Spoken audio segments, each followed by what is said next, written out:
At my son's funeral, my daughter-in-law leaned over the casket and gave me 30 days to get out of my own house.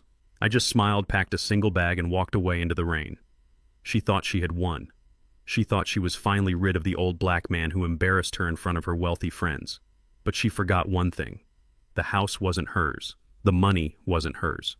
And the next morning, when the police knocked on her door, she realized that the man she kicked out wasn't just a helpless grandfather. He was the landlord. If you have ever been underestimated because of your age or your silence, hit that like button and subscribe. Let me know in the comments where you are listening from. I want to see how far this story of justice travels. My name is Otis King. I am 78 years old. Today was the day I buried my only son, Marcus. It was raining in Atlanta, a cold, miserable drizzle that soaked right through the shoulders of my old wool coat. The sky was a bruised purple, heavy with the same grief that was crushing my chest. I stood at the edge of the open grave, my hand gripping the head of my cane so tight my knuckles turned the color of ash. I wasn't crying. I learned a long time ago that tears don't fix anything, and they certainly don't bring the dead back. I just stood there, a silent statue, watching the mahogany casket lower into the wet Georgia clay. Marcus was a good boy, but he was weak. He loved flashy things. He loved the approval of people who didn't care about him.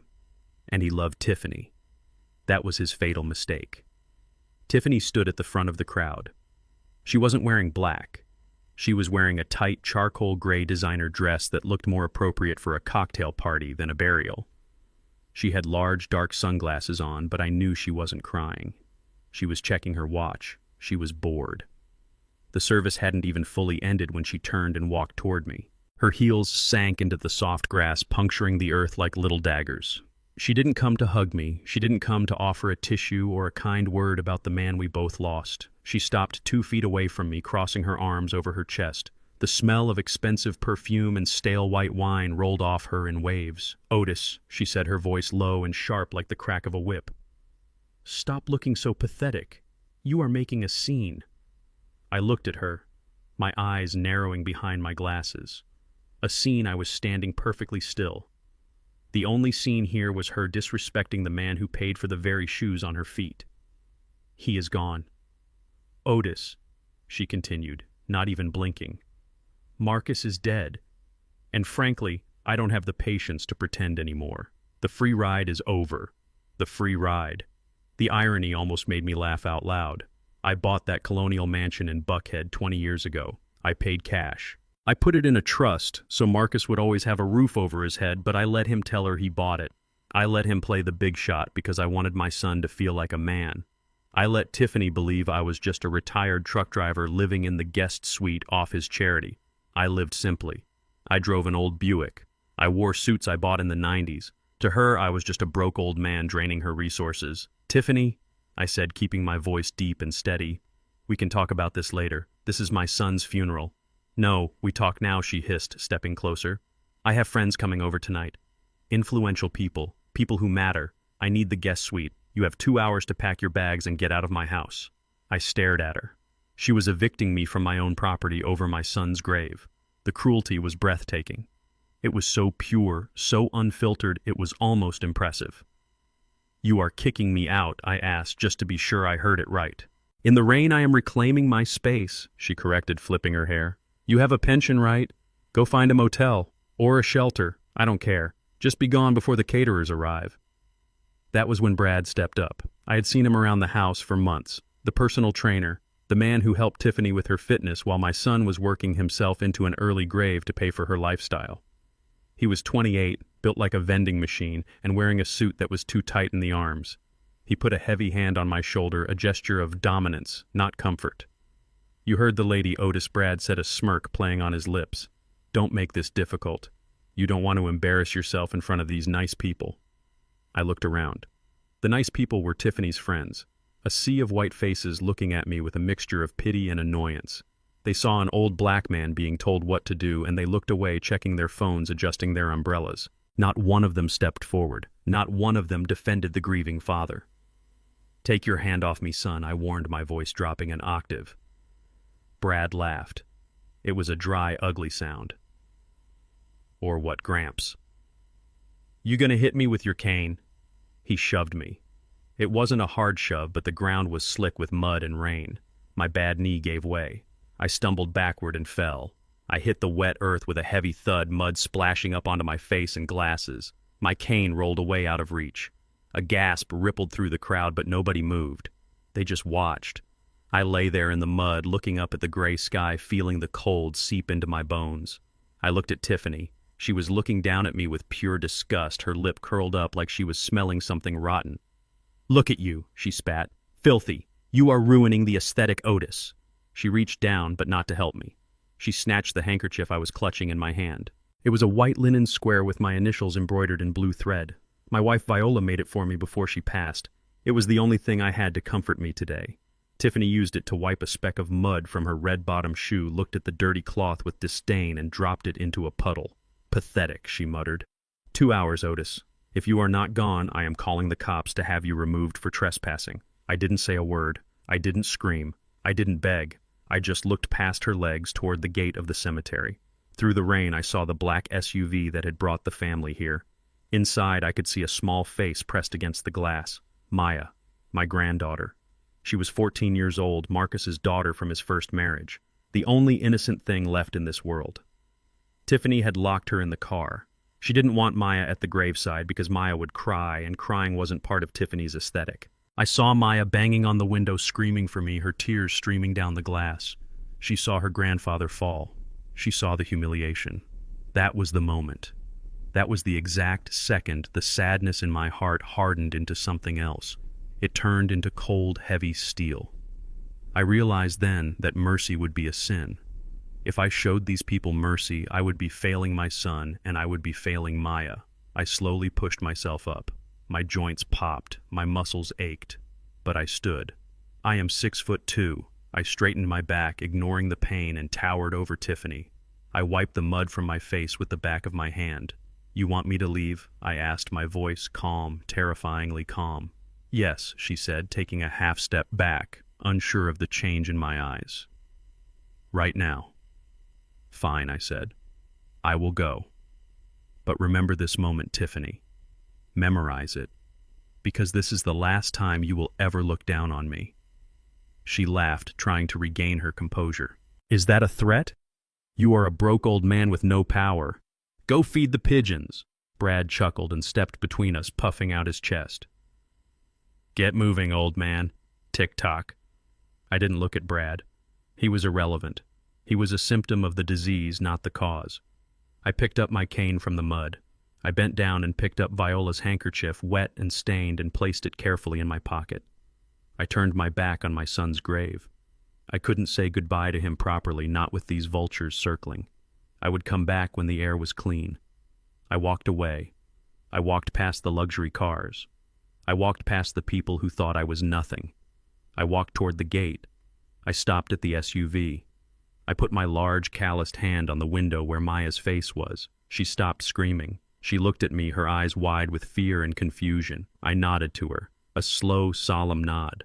"I am coming back for you," I mouthed. She understood. She nodded back. I walked out of the cemetery gates and onto the wet pavement of the Atlanta streets. I didn't have a car. Tiffany had taken the keys to my Buick that morning, claiming she needed to move it for the valet parking later. I had nothing but the muddy suit on my back and a small canvas bag I had brought with me. To the passing cars, I looked like a homeless man wandering in the rain on a Tuesday afternoon. A tragedy. A statistic. But as I stood on the curb raising my hand to hail a taxi, I reached into the hidden inside pocket of my coat. My fingers brushed against two things that Tiffany didn't know existed. One was a small black notebook containing the access codes to the King and Viola Trust Fund. The other was a heavy titanium American Express Centurion card, the black card. The card that has no limit. The card that buys islands, not just dinners. I wasn't leaving because I was defeated. I was leaving to get into position. Tiffany wanted a war. She wanted to play games with ownership and power. She was about to find out that she was playing checkers against a man who had been playing three-dimensional chess since before she was born. A taxi pulled over, splashing water onto the sidewalk. The driver, a young man, looked at my muddy clothes with hesitation. "I got money, son," I said, opening the door. "Take me to the Ritz-Carlton, and let me use your phone. I need to call my lawyer." The driver looked at me in the rearview mirror as we pulled away. I dialed a number I hadn't called in 5 years. "Thurgood," I said when the voice answered. "It's Otis.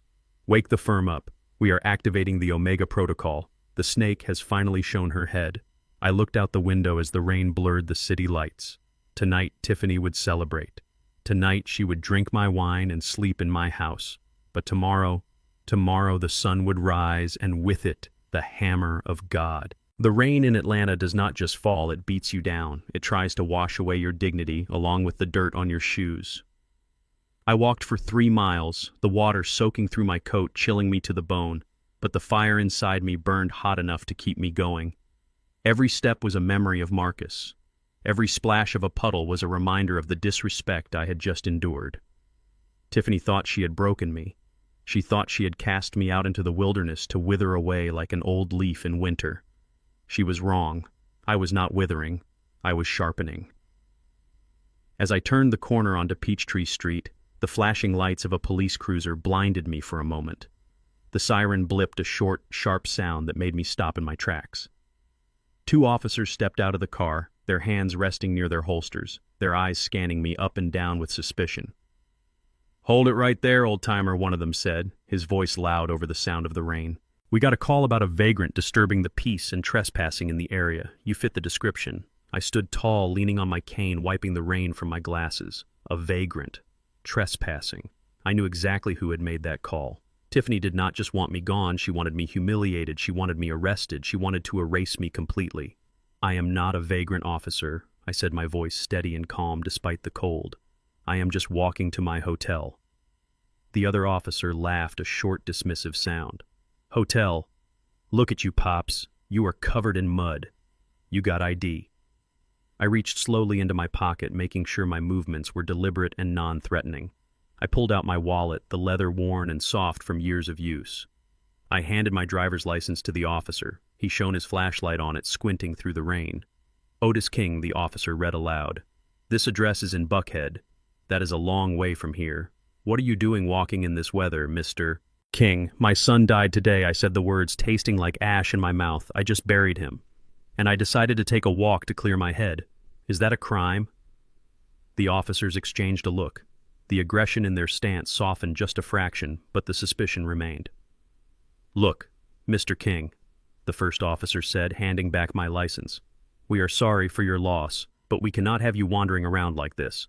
We got a report that you were aggressive at a private residence. We should probably take you down to the station just to sort this out." Aggressive. I almost laughed. I had been pushed into the mud, and I was the aggressive one. This was how Tiffany played the game. She used the system as her personal weapon.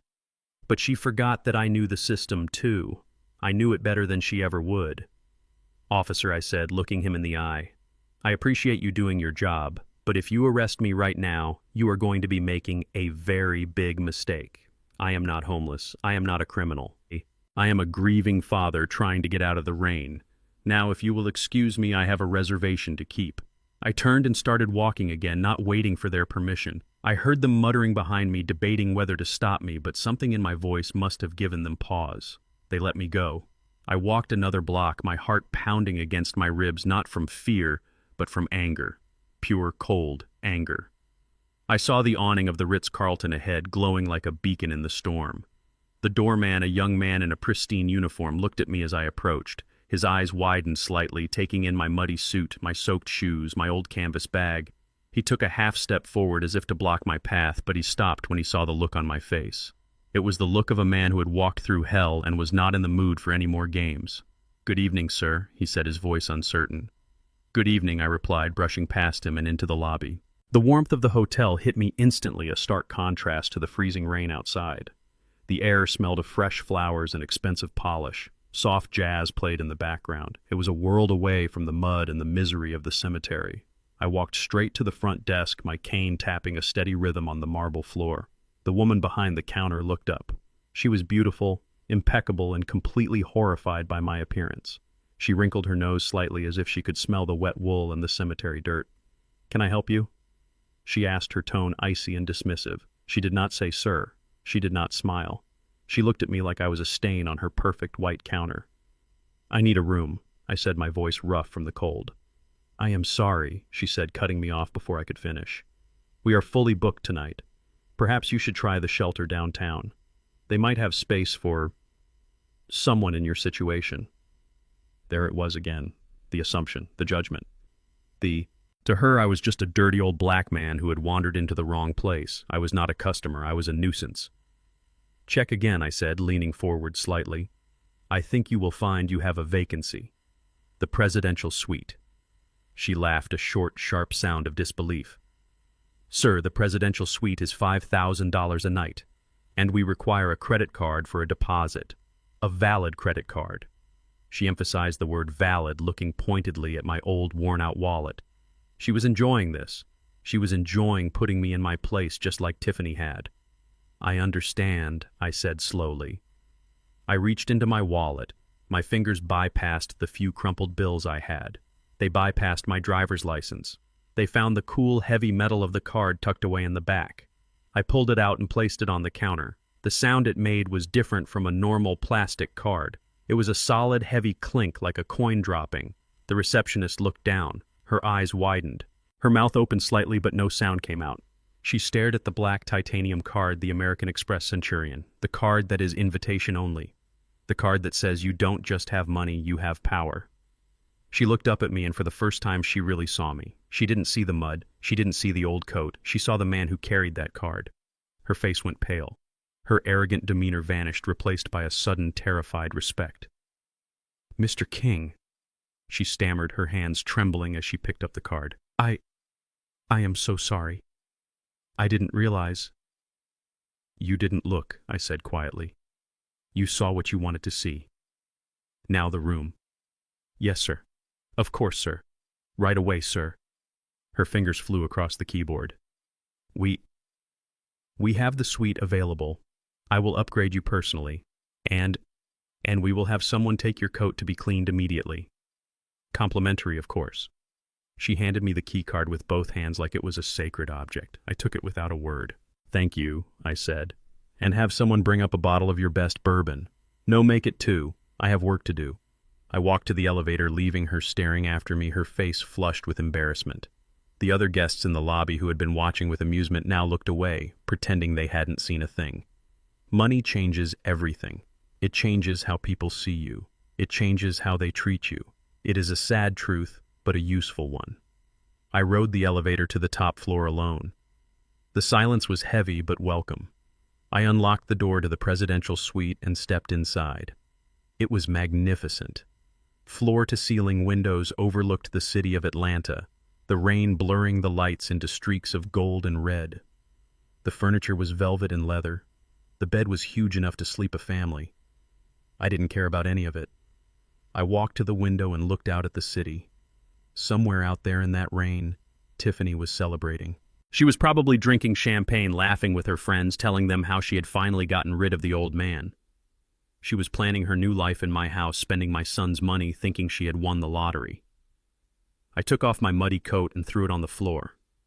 I didn't care. I sat down in a leather armchair that probably cost more than my first car. I reached into my bag and pulled out the small black notebook. I opened it to the first page where a single phone number was written. I picked up the hotel phone and dialed. It rang once, twice. Thurgood Marshall Law Firm, a voice answered, crisp and professional. Put Thurgood on, I said. I am sorry, sir. Mr. Marshall is not taking calls right now. May I ask who is calling? Tell him it is Otis King. Tell him the sleeping giant has woken up. There was a pause, then a click, then a deep, familiar voice booming on the line. Otis, is that you? My God, man, I haven't heard from you since I retired, I said, cutting him off. I know, Thurgood. I have been quiet. I have been living the simple life. But that ends tonight. What happened, Otis? You sound different. Marcus is dead. Thurgood, I buried him today. There was a heavy silence on the line. Oh, Otis, I am so sorry, I didn't know. And his wife, his widow, she kicked me out. At the funeral. She gave me 30 days, but I left today. She thinks I am broke, Thurgood. She thinks I am nobody. She humiliated me. She humiliated my granddaughter. I heard the rustle of papers on the other end. Thurgood was moving. I knew that sound. He was getting ready for war. "What do you want to do?" Otis Thurgood asked, his voice dropping to a low, serious growl. "I want to ruin her, Thurgood. I don't just want my house back. I don't just want custody of Maya. I want to take everything. I want to strip her down to nothing. I want her to know what it feels like to be powerless."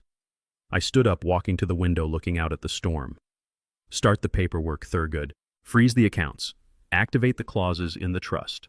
She crossed the line. "Thurgood, she crossed a line you don't come back from." "Consider it done," Otis Thurgood said. "I will have the team on it tonight. We will serve her in the morning." "No," I said, watching a bolt of lightning split the sky. "Not the morning. Let her have her night. Let her think she won. Let her sleep in my house one last time thinking she is the queen. Tomorrow we bring the storm." I hung up the phone. I stood there in the silence of the expensive room, feeling the power humming in my veins. I wasn't just an old man anymore. I wasn't just a grieving father. I was Otis King, and I was about to teach my daughter-in-law a lesson she would never forget. The game had changed, and she didn't even know the players yet. While I sat in the silence of the hotel room plotting my next move, a very different scene was unfolding back at the house I had built. I did not need to be there to see it. I knew Tiffany. I knew the emptiness inside her that she tried to fill with noise and expensive things. I knew that the moment my back was turned, she would try to erase every trace of me from that property. Back at the estate in Buckhead, the rain had stopped, but the storm was just beginning inside the walls of my home. My son Marcus had been in the ground for less than 4 hours, but there were no tears shed in the living room that night. Instead, there was the pop of a cork. Tiffany and Brad were celebrating. To them, this was not a funeral reception, it was a victory party. They had won. The old man was gone. The husband was dead. The kingdom was finally theirs. They went straight for my wine cellar. Marcus never drank much, but I had curated a collection over 40 years. Bottles that were meant for anniversaries, for graduations, for the day my granddaughter got married. Tiffany didn't care about history. She only cared about price tags. She grabbed a bottle of 1982 Bordeaux, a vintage worth more than the car Brad drove. She didn't decant it. She didn't savor it. She swigged it straight from the bottle, laughing as the red liquid spilled onto the white carpet.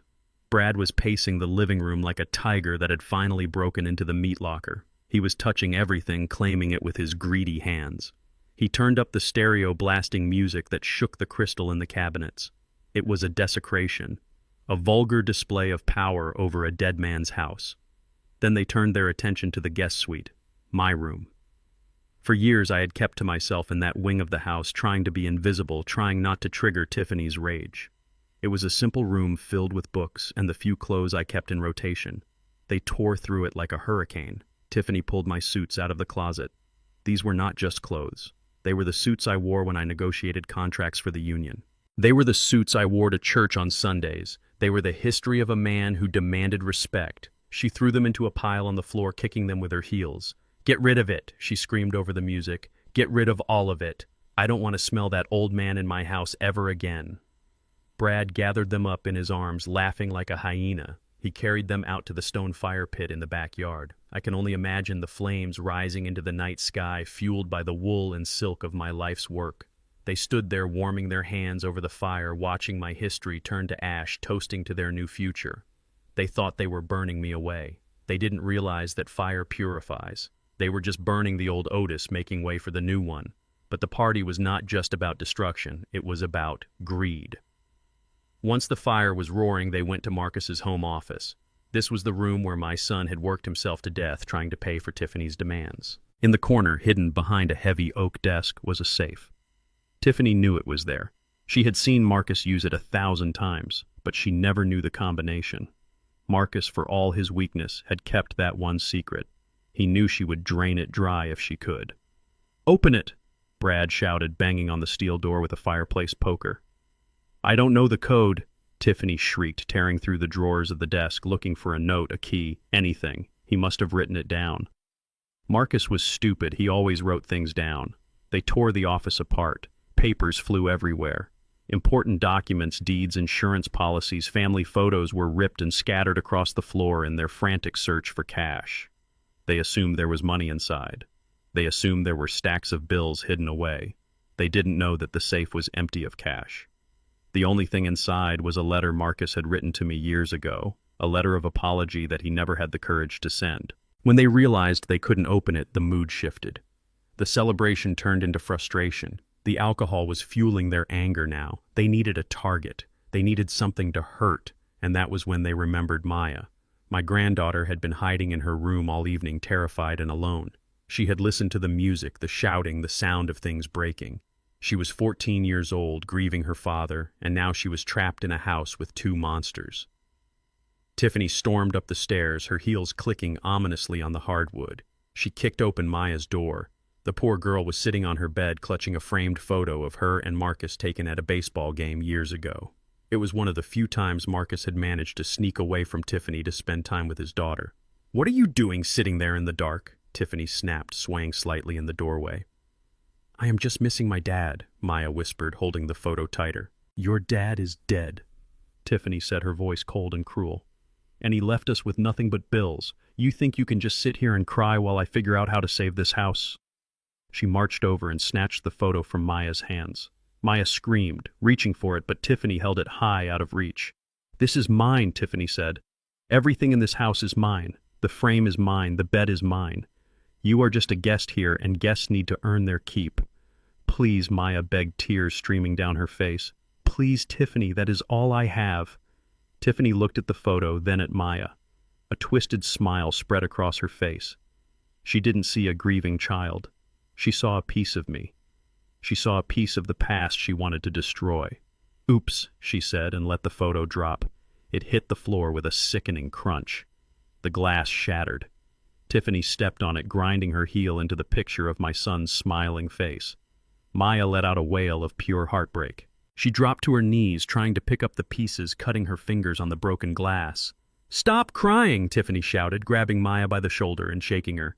"I am sick of the crying. Your grandfather cried. You cry. You are all weak." Brad appeared in the doorway, leaning against the frame, watching with amusement. "The girl needs to learn her place, babe," he said.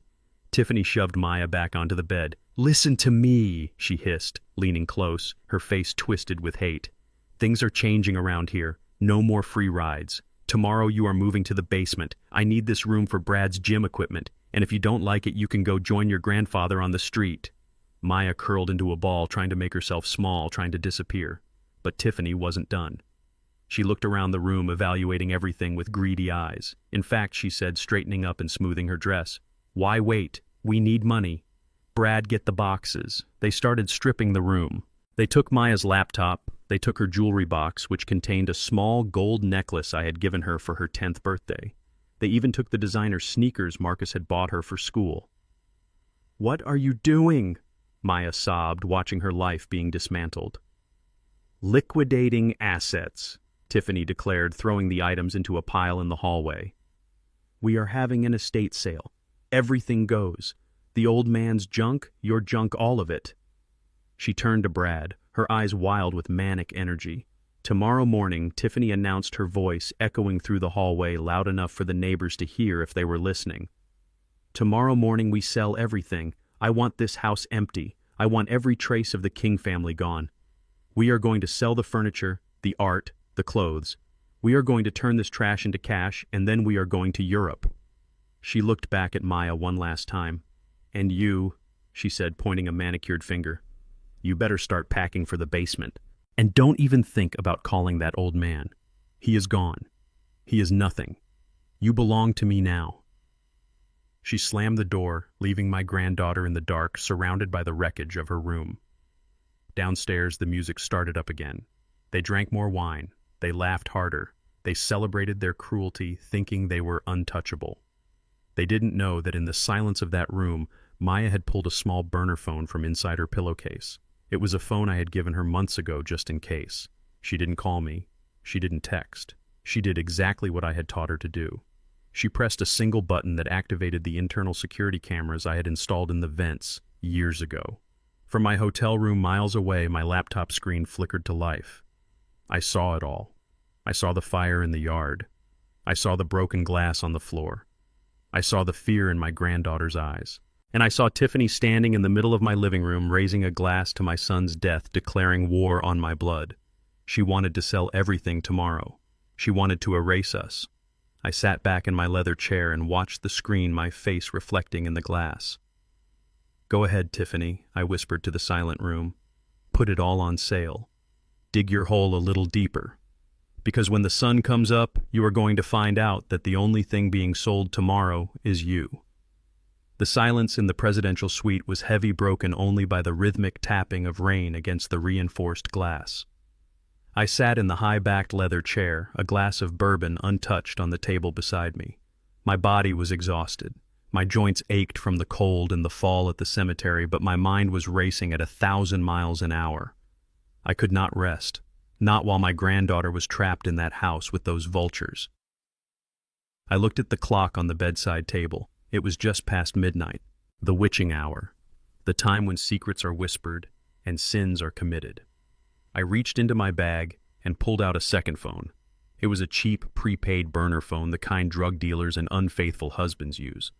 But I used it for insurance. 3 months ago, I had sensed the tide turning in my own home. I had seen the way Tiffany looked at Maya with a cold, calculating sneer whenever Marcus wasn't looking. I knew I couldn't be everywhere at once. So I bought a matching phone for Maya. I sewed it deep inside the stuffing of her favorite teddy bear, a raggedy old thing named Mr. Buttons that she had slept with since she was 4. I told her to keep it charged, keep it silent, and never ever tell a soul it was there. It was our secret, our lifeline. I dialed the number. My heart hammered against my ribs as I listened to the ring. 1, 2, 3. "Please answer, child. Please be safe." There was a fumble of fabric, a muffled scratching sound, and then a whisper so quiet I had to press the phone hard against my ear to hear it. "Granddaddy." The sound of her voice, trembling and small, nearly broke me. I closed my eyes, letting out a breath I didn't know I was holding. "I am here, baby girl," I whispered back. "I am here. Are you safe?" "I am in the basement," she cried softly. "It is cold. They took my room. They took everything. I can hear them upstairs. They are laughing." I gripped the phone tighter. "I promised you I would come back, Maya. Do you remember?" "Yes," she sniffled. "Okay. I need you to be brave for me now. I need you to do something very important. Do you have the bear?" "Yes." "Okay. Reach into the back of the bear under the little vest. Do you feel the small hard switch?" There was a pause. I heard her small fingers probing the toy. "Yes, I feel it." "Good. Listen to me carefully. I need you to flip that switch. And then I need you to put the bear up on the high shelf facing the door. Can you do that for me?" "What does it do?" she asked. "It opens my eyes, Maya. It lets me see the monsters so I can fight them." I heard the click. It was a tiny sound, insignificant to anyone else, but to me, it was the sound of the war beginning. "I did it," she whispered. "Good girl. Now try to sleep. Put the headphones on if you still have them. Block out the noise. I am watching over you now. Nothing happens in that house without me knowing. I love you. I love you too, Granddaddy." I hung up the phone. I didn't have time to weep for her fear. I had work to do. I opened my laptop and logged into a secure server. When I built that house 20 years ago, I didn't just pay for the bricks and mortar. I was a man who had run unions in the 70s. I knew that information was the most valuable currency on Earth. I had hardwired every room with high-definition cameras and microphones hidden in the smoke detectors, the vents, the molding. I never told Marcus. He was too trusting. He would have told Tiffany. I typed in the encryption key. The screen flickered, went black, and then split into a grid of 16 live feeds. My house. My sanctuary. Now infested. A knock at the hotel door made me look up. It was Thurgood. I had given him a key card. He walked in, shaking the rain off his trench coat. He looked older than I remembered, his hair completely white, but his eyes were still sharp as flint. He was carrying a briefcase that looked heavy enough to contain bricks. "Otis," he rumbled, his voice deep and gravelly. "You look like hell." "I feel like it," I said, gesturing to the chair beside me. "Pour yourself a drink, Thurgood. You are going to need it." He poured a glass of bourbon neat and sat down. He looked at the laptop screen, his eyebrows raising. "You still have the eyes in the sky, I see," he said, taking a sip. "I told you that was illegal 20 years ago. It is only illegal if you get caught, I replied, my eyes fixed on the screen. And right now it is the only thing separating justice from vengeance. Look at this. I maximized the feed from the master bedroom. It was Marcus's room. The room where my son had slept, where he had dreamed, where he had likely worried himself into the grave. The image was crystal clear. Tiffany and Brad were there. They hadn't even bothered to change the sheets. My son had been dead for less than 12 hours and his wife was already desecrating his memory in the vilest way possible. They were on the bed, intertwined, laughing, drinking champagne straight from the bottle. Thurgood made a noise of disgust in the back of his throat. Good Lord, Otis. The body isn't even cold. I watched them. I forced myself to watch. I needed this anger. I needed to see the depth of her depravity so that when I destroyed her, I would feel no remorse. Look at them, I said, pointing at the screen. Look at how comfortable she is. This isn't new Thurgood. You don't get this comfortable in a dead man's bed unless you have been there before. She has been planning this, Thurgood muttered, pulling a notepad from his briefcase. Adultery. That invalidates the prenup if we can prove it started before the death. And this is proof. I switched the audio on. Their voices filled the hotel suite, tinny but audible. I told you the old man would fold, Brad was saying, leaning back against my son's headboard shirtless. He didn't even fight, just walked off into the rain like a dog. Tiffany laughed, tracing a finger down his chest. He knows his place. He knows he is nothing without Marcus. We have it all, baby. The house, the insurance, the accounts. We are going to be rich. Rich, I whispered to the screen. You have no idea. I switched camera views. I cycled through the living room, the kitchen, the hallways. The house was a wreck. They had trashed it in their celebration. But then I saw movement in the kitchen feed. It was Maya. She had crept up from the basement. She looked tiny in the large chef-style kitchen. She was wearing her pajamas, her hair messy. She was looking for food. They hadn't fed her dinner. She was opening the fridge, trying to be quiet, trying not to exist. My heart clenched. Eat, baby girl, I thought. Get something and get back downstairs. But she was clumsy. Her hands were shaking. She reached for a glass of water on the counter. Her elbow bumped a ceramic bowl, a bowl Viola had made in a pottery class years ago. It fell. The crash was deafening on the audio feed. Maya froze. I froze. Thurgood stopped writing. We heard the thumping of footsteps from upstairs. Fast. Angry. No, I whispered. No, no, no. Tiffany burst into the kitchen. She was wearing Marcus's silk robe. Her face was twisted in a snarl of pure rage. Brad was right behind her. You little brat, Tiffany screamed. What are you doing up here? I told you to stay in the basement. I was just thirsty. Maya whimpered, backing away until she hit the counter. I am sorry, Tiffany. I am sorry. Sorry doesn't fix my bowl, Tiffany yelled. That was an antique. That was worth money. It wasn't. It was a sentimental piece of clay. But to Tiffany, everything was a dollar sign. She advanced on the child. Maya shrank down, covering her head with her arms. It was a reflex, a practiced reflex. She had done this before. I felt the blood draining from my face. My son didn't know. He couldn't have known. Or maybe he did, and he was too weak to stop it. The thought made me sick. Tiffany grabbed Maya by the hair, yanking her head back. Maya screamed a high, thin sound that pierced right through the laptop speakers and into my soul. I told you to be quiet, Tiffany shrieked. You are just like your grandfather. Useless. Clumsy. A waste of space. She raised her hand. Don't you do it. I growled at the screen, standing up, my chair knocking over behind me. Thurgood was standing too, his face pale. Tiffany's hand came down. It wasn't a slap. It was a backhand, hard and vicious. The ring on her finger, my mother's diamond ring that I had foolishly given to Marcus to give to her, caught Maya on the cheek. Maya's head snapped to the side. She crumpled to the floor, sobbing, holding her face. Blood, dark and shocking against her skin, began to trickle between her fingers. Brad laughed. That will teach her. Get the broom, kid. Clean this mess up. Tiffany stood over her, breathing hard, adjusting the robe. If I hear one more sound out of you tonight, you are sleeping outside with the dogs. Do you hear me? Maya nodded frantically, scrambling on the floor to pick up the shards of pottery with her bare hands, cutting herself in her haste to obey. I reached out and slammed the laptop shut. I couldn't watch anymore. The image was burned into my retinas. The sound of that slap echoed in the silent hotel room. I looked down at my hand. I was gripping the edge of the mahogany desk so hard that the wood had cut into my palm. A single drop of blood, my blood fell onto the polished surface. I didn't feel the pain. The pain in my hand was nothing compared to the fire in my blood. "Thurgood," I said. My voice sounded strange, like it was coming from the bottom of a well. Deep, hollow, dangerous. "I saw it," Otis Thurgood said softly. "I saw it. That is assault on a minor. That is child abuse. We have cause. We can call the police right now." "No police," I said. "Not yet. Police take time. Police ask questions. Police let people out on bail." I walked to the window. The rain had stopped, but the city below was dark. "She hurt my blood, Thurgood." She put her hands on my granddaughter. I turned back to him. My face felt like it was carved from stone. "Change the plan.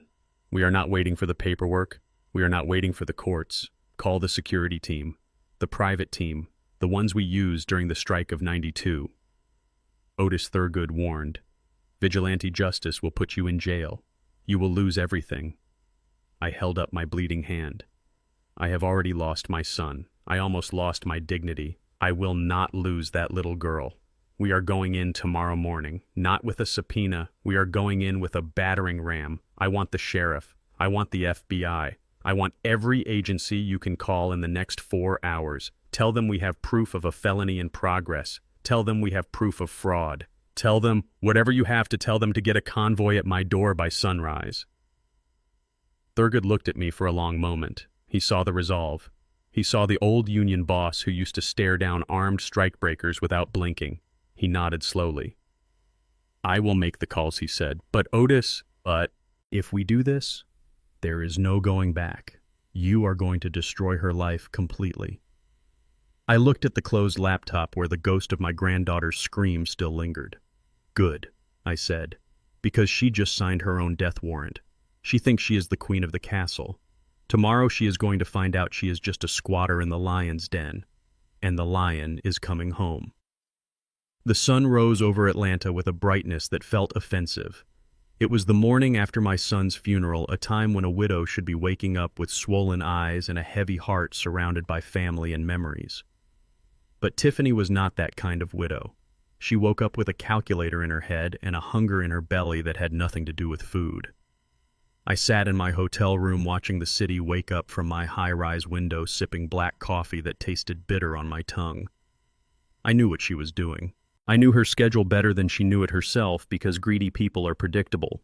They run toward money like moths to a flame, never realizing that the flame is what burns them. My phone buzzed on the mahogany desk. It was a text from Mr. Henderson, the branch manager at First National Bank. He was a good man, a man I had helped out of a jam 20 years ago when his father was sick and the insurance companies were circling. He owed me.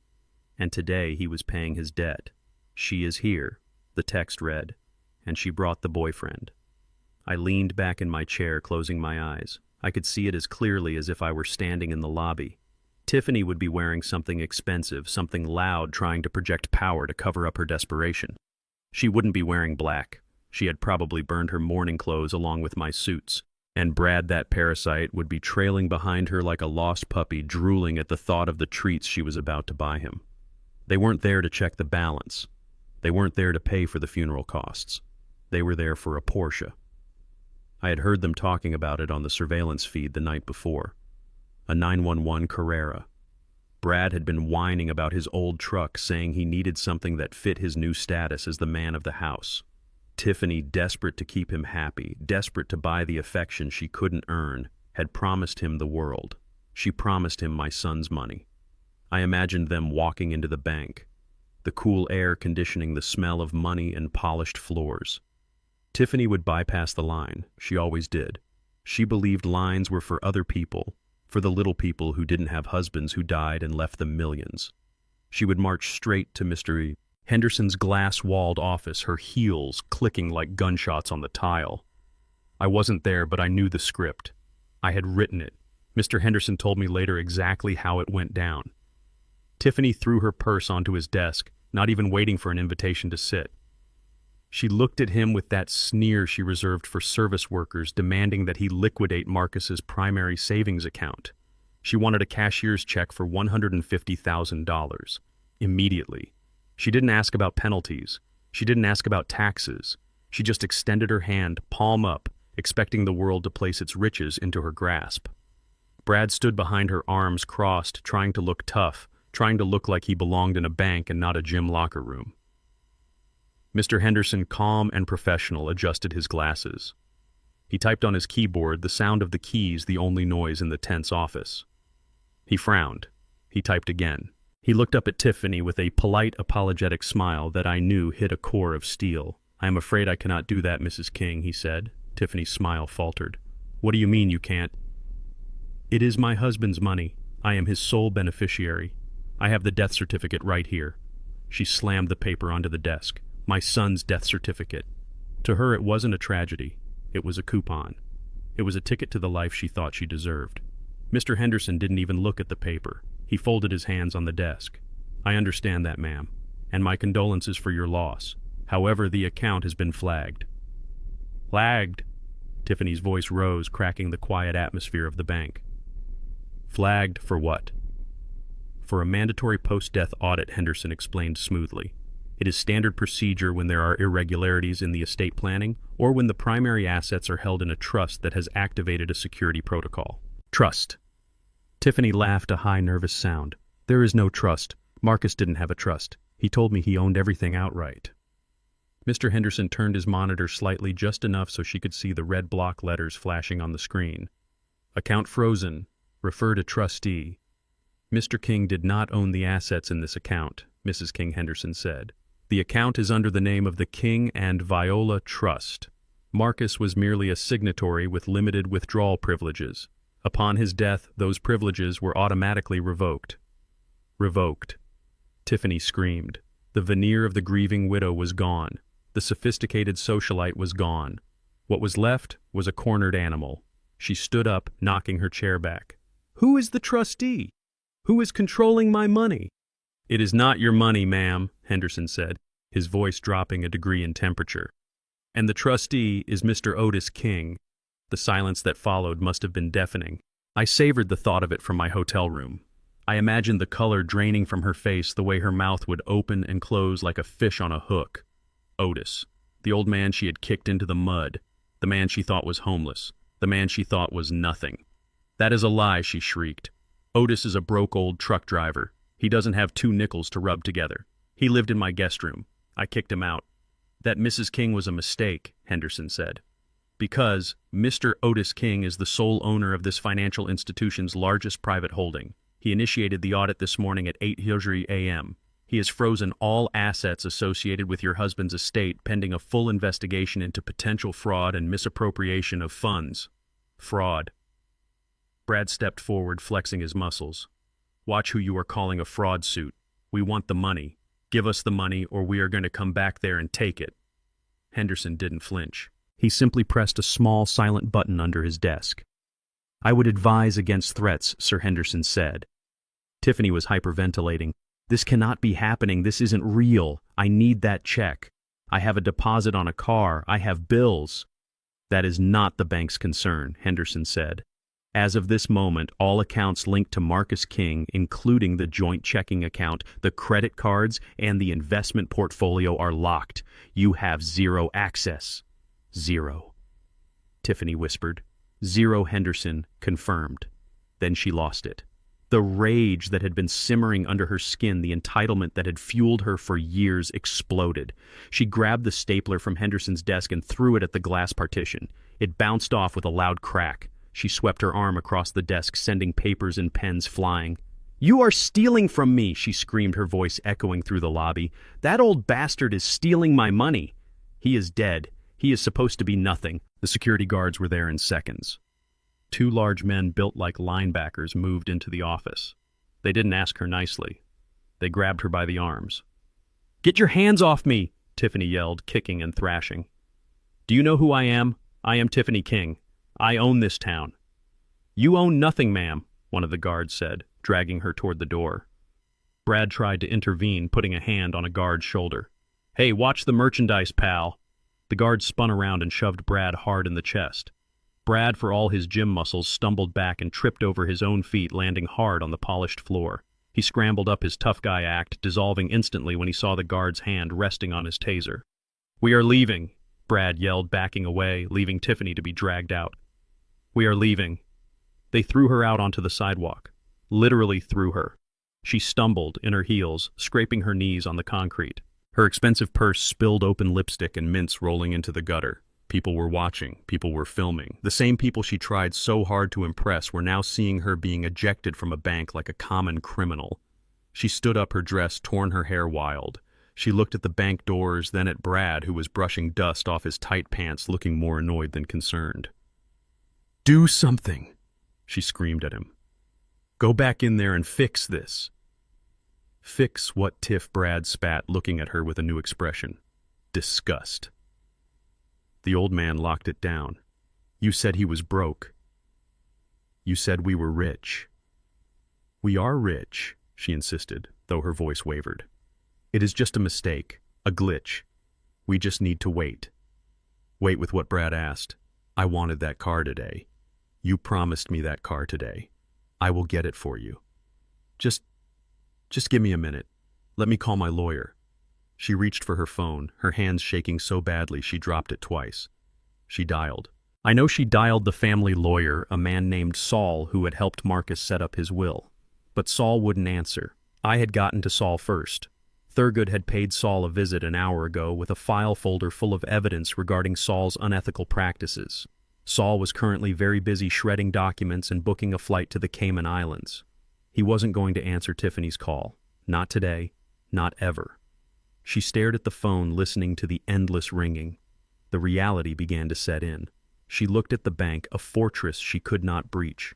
She looked at Brad, a mercenary who was already calculating his exit strategy. Then she looked into her purse. She pulled out her wallet. She opened it. It was full of credit cards, platinum, gold, black. She pulled one out, a card linked to the joint account. She ran to the ATM just outside the bank doors. She jammed it in her acrylic nails, clicking frantically on the keypad. She punched in her PIN. She waited. The screen beeped. A red message appeared. "Card retained. Contact issuer." She tried another card. Same thing. Card retained. She tried a third. Card retained. The machine ate them all. It swallowed her access to the world. She stood there staring at the glowing screen, her reflection distorted in the glass. She had no cash. She had no cards. She had a quarter tank of gas in the SUV and a boyfriend who looked like he was about to walk away. She checked her pockets. She found a $20 bill. $20. That was it.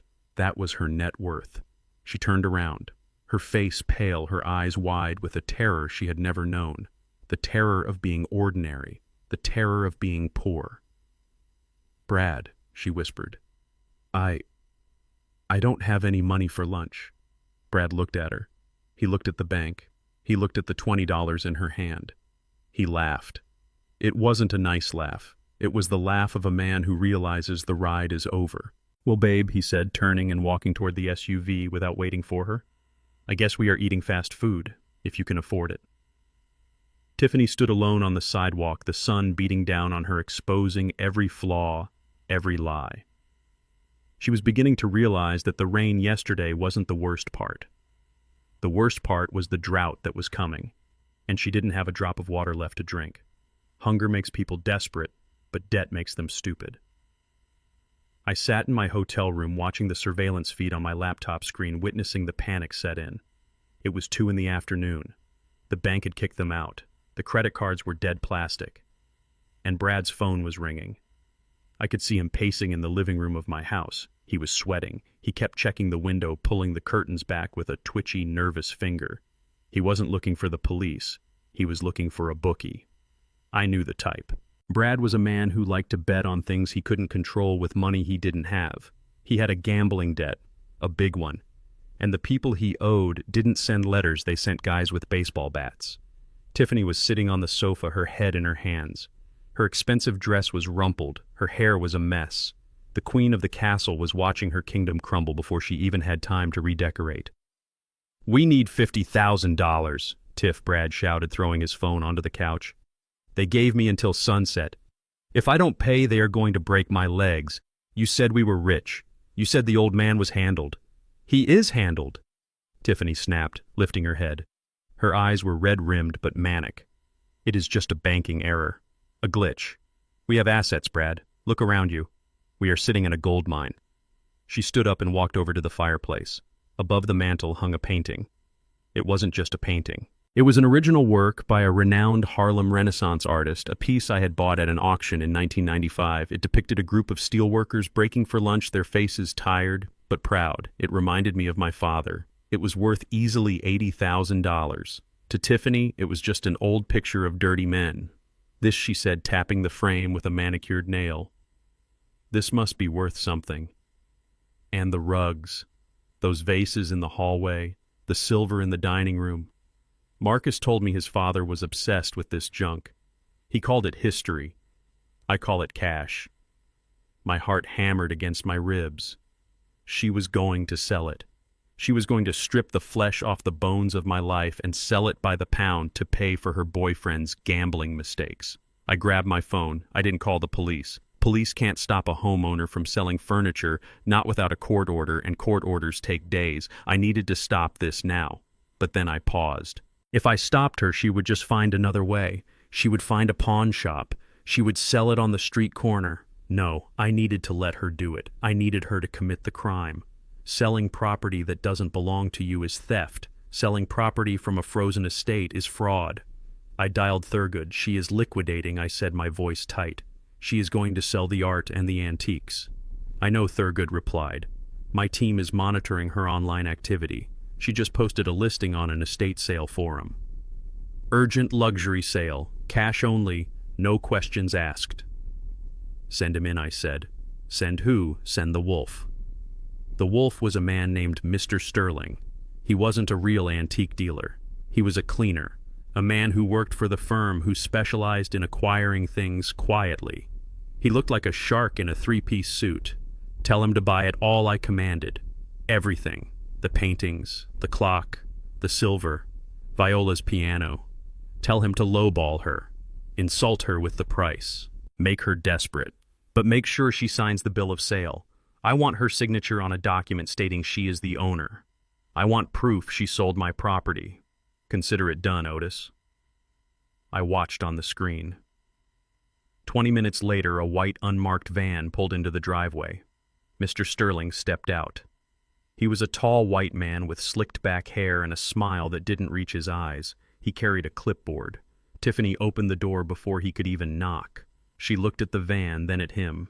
You are the buyer, she asked, breathless. I am an acquirer of distressed assets, Mr. Sterling said smoothly, stepping into the foyer without asking. I hear you have some items that need to move fast. Yes, Tiffany said, closing the door and locking it. Everything in the common areas. Art, furniture, rugs. I want it gone. Today.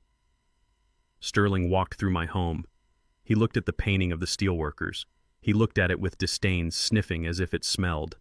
It is niche, he said. Hard to sell. Maybe $2,000 for it.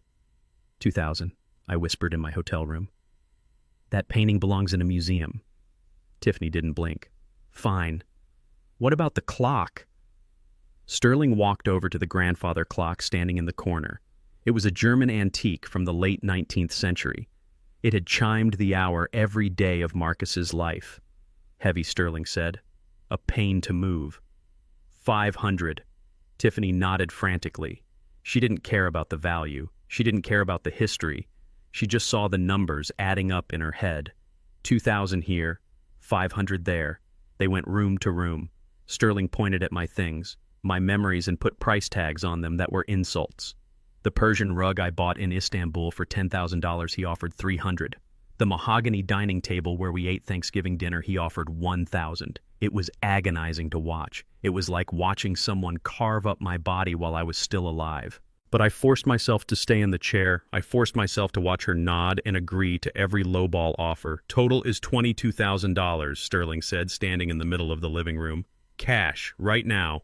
22, Tiffany shrieked. Her voice cracked. I need 50, at least 50, Sterling shrugged, picking up his briefcase. That is the offer. Take it or I walk. The market is soft, sweetheart. Nobody wants old brown furniture anymore.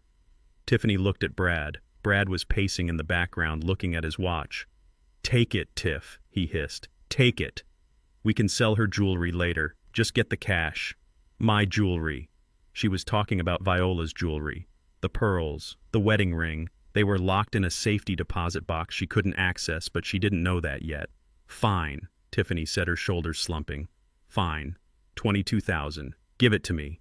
"Not yet," Sterling said. He opened his briefcase. He pulled out a document. A bill of sale. It was detailed. It listed every item. And at the bottom in bold letters it read, "I, the undersigned, declare under penalty of perjury that I am the sole legal owner of these items and have the full authority to sell them." "Sign here," Sterling said, handing her a gold pen. Tiffany didn't even read it. She didn't hesitate. She grabbed the pen and scribbled her name, Tiffany King. The moment the pen lifted from the paper, the trap snapped shut. Sterling smiled a cold, predatory smile. He reached into his briefcase and pulled out 2 thick stacks of $100 bills. He handed them to her. Tiffany grabbed the money, clutching it to her chest like a lifeline. She looked at the cash with a hunger that made her look ugly. She didn't look at the empty walls. She didn't look at the empty spaces where my life used to be. She just looked at the green paper. "Pleasure doing business with you," Sterling said. He signaled to the window. 2 large men came in from the van. They started moving fast. They took the painting off the wall. They lifted the heavy clock. They rolled up the rugs. I watched them strip my house. Within an hour, the living room was an echo chamber. The dining room was bare. My home looked like a skeleton picked clean by vultures. They loaded everything into the van. Everything that made that house a home was gone. Sterling tipped his hat to Tiffany and walked out. The van drove away. Tiffany stood in the middle of the empty room holding the stacks of cash. Brad ran over to her, grabbing the money from her hands, counting it feverishly. 22 large, he shouted, kissing the money. "This saves my legs, baby. You did it." Tiffany laughed. It was a high, hysterical sound. "I told you," she said, spinning around in the empty space. "I told you I would fix it. Who needs that old junk anyway?" It was depressing. Now we can redecorate. We can buy modern stuff. White leather, glass. Something that looks like money. She hugged Brad, burying her face in his neck. "We are going to be fine," she whispered. "We just need to get through the week. Once the lawyers fix the bank account, we will be millionaires. This is just pocket change." I sat in my hotel room staring at the frozen image of her signature on the document Sterling had just emailed to me. She was celebrating. She was kissing her boyfriend, thinking she had solved her problem. She didn't realize she had just sold her freedom for $22,000. That document wasn't just a receipt. It was a confession. It was a felony. Grand larceny. Fraud. Selling assets of a frozen estate. I picked up my phone and called Thurgood. "Did you get the items I asked?" "They are en route to the secure storage facility," Otis Thurgood said. "Safe and sound. And we have the document. The signature is clear." "Good," I said. "Keep it safe. That piece of paper is the nail in her coffin." I looked back at the screen. Tiffany and Brad were ordering pizza, sitting on the floor of the empty living room because they had sold the chairs. They looked happy. They looked relieved. "Eat up," I whispered. "Enjoy your pizza. Because you just sold the only evidence that could have saved you. You think you cleared out the house. You just cleared out your defense." I closed the laptop. I felt a strange sense of calm. The pain of seeing my things taken was gone, replaced by the cold satisfaction of the checkmate. She had taken the bait. She had swallowed the hook. Now all I had to do was reel her in. Tomorrow the real game would begin. She had sold the past. But she had no idea she had just mortgaged her future, and the payment was due a lot sooner than she thought. Desperation has a smell. It smells like stale coffee, nervous sweat, and cheap cologne. I sat in my hotel room staring at the laptop screen, and I could practically smell it wafting through the speakers. It was 3 in the afternoon. Tiffany had just sold the contents of my home for pennies on the dollar, and now she was rushing across town with a bag full of cash.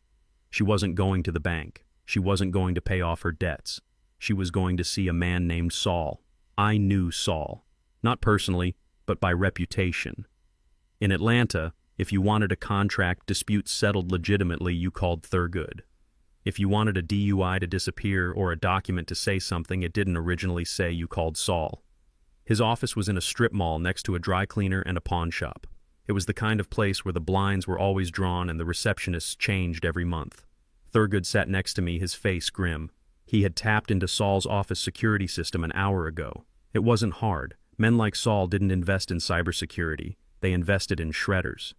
We had a clear audio feed and a grainy black and white video from a camera tucked into the bookshelf behind Saul's desk. Tiffany burst into the office. She didn't knock. She marched right past the empty receptionist's desk and into the inner sanctum. Saul looked up, surprised. He was a small man, balding with a suit that looked like it had been slept in. He saw the frantic look in Tiffany's eyes, and then he saw the thick envelope in her hand. His surprise turned into a greasy smile. "Mrs. King," Saul said, leaning back in his creaky chair. "To what do I owe the pleasure? I thought we were handling the probate through standard channels." "Standard takes too long," Tiffany snapped. Throwing herself into the chair opposite him, she placed the envelope on the desk. It landed with a heavy thud. 20,000. Cash. Saul looked at the envelope, then back at her. He didn't touch it yet. He just let it sit there, a silent question. "And what does 20,000 buy us today, Mrs. King?" "It buys a solution," Tiffany said, her voice low and hurried. Marcus made a mistake. Before he died, he wrote a will. A stupid, sentimental will. Thurgood and I exchanged a look. Marcus hadn't written a will. He had died intestate, which meant everything would follow state law, or more accurately, the trust laws I had established. But Tiffany didn't know about the trust. She thought she was fighting state bureaucracy. What kind of mistake? Saul asked, his eyes narrowing. He left things to the girl Tiffany spat, to Maya, and he left provisions for his father, for Otis. She was lying. She was inventing a scenario to justify what she wanted to do. She needed to believe Marcus had betrayed her to justify betraying him. "I need a new will, Saul," she continued. "A will that reflects his true final wishes. The wishes he expressed to me on his deathbed." Which were, Saul asked, though he was already reaching for a notepad. "That I get everything," Tiffany said. "Sole beneficiary. No trust for the brat. No allowance for the old man. Total control. And I need it dated 3 months ago. Before he got sick. Before anyone could claim he wasn't in his right mind." Saul whistled softly. He picked up a pen and tapped it against his teeth. "That is forgery, Mrs. King. That is fraud. If the court finds out..." "They won't find out," Tiffany interrupted, pushing the envelope of cash toward him. "Marcus drafted it at home. You notarized it. You witnessed it.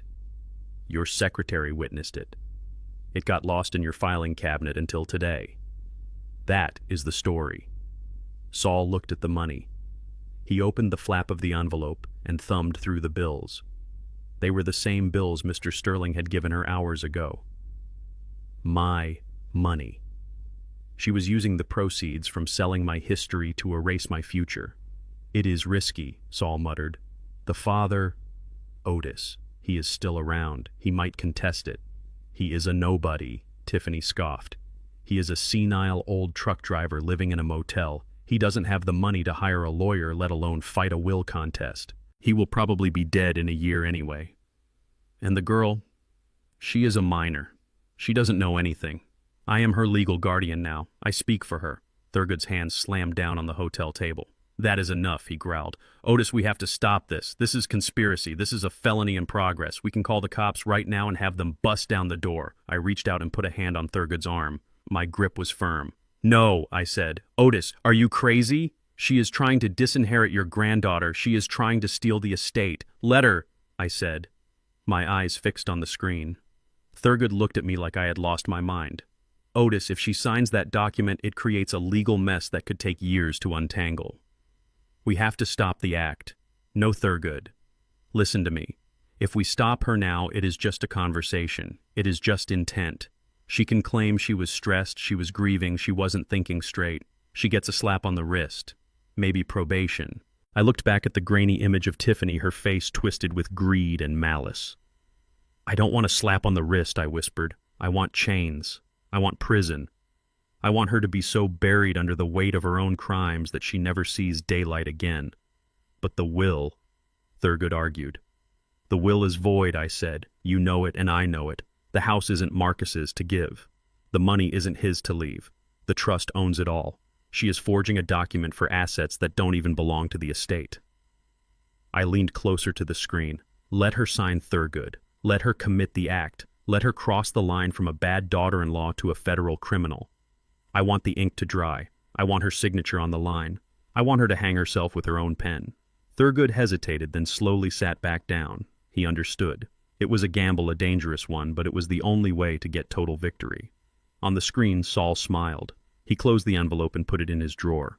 "All right, Mrs. King," Saul said. "I think I recall Marcus coming in here a few months ago. He was very clear about his wishes. He wanted his loving wife to have everything." He pulled a fresh document from his printer. It was a template. He typed furiously for a few minutes, filling in names, dates, and clauses. He printed it out. The sound of the printer whirring was the only noise in the room. He slid the paper across the desk to Tiffany. "Read it," he said. "Make sure it is what you want."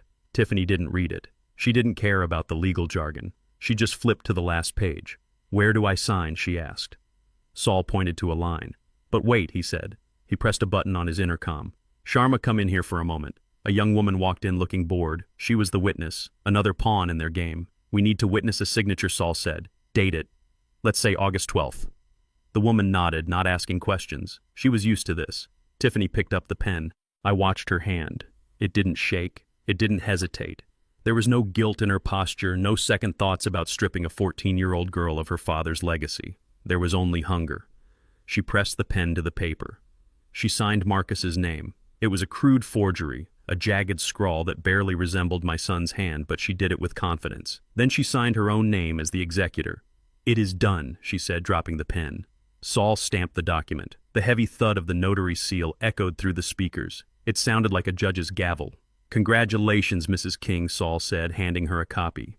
"You are now the sole owner of the King estate." Tiffany stood up, clutching the paper to her chest like a holy scripture. She smiled. It was a terrifying smile, full of teeth and triumph.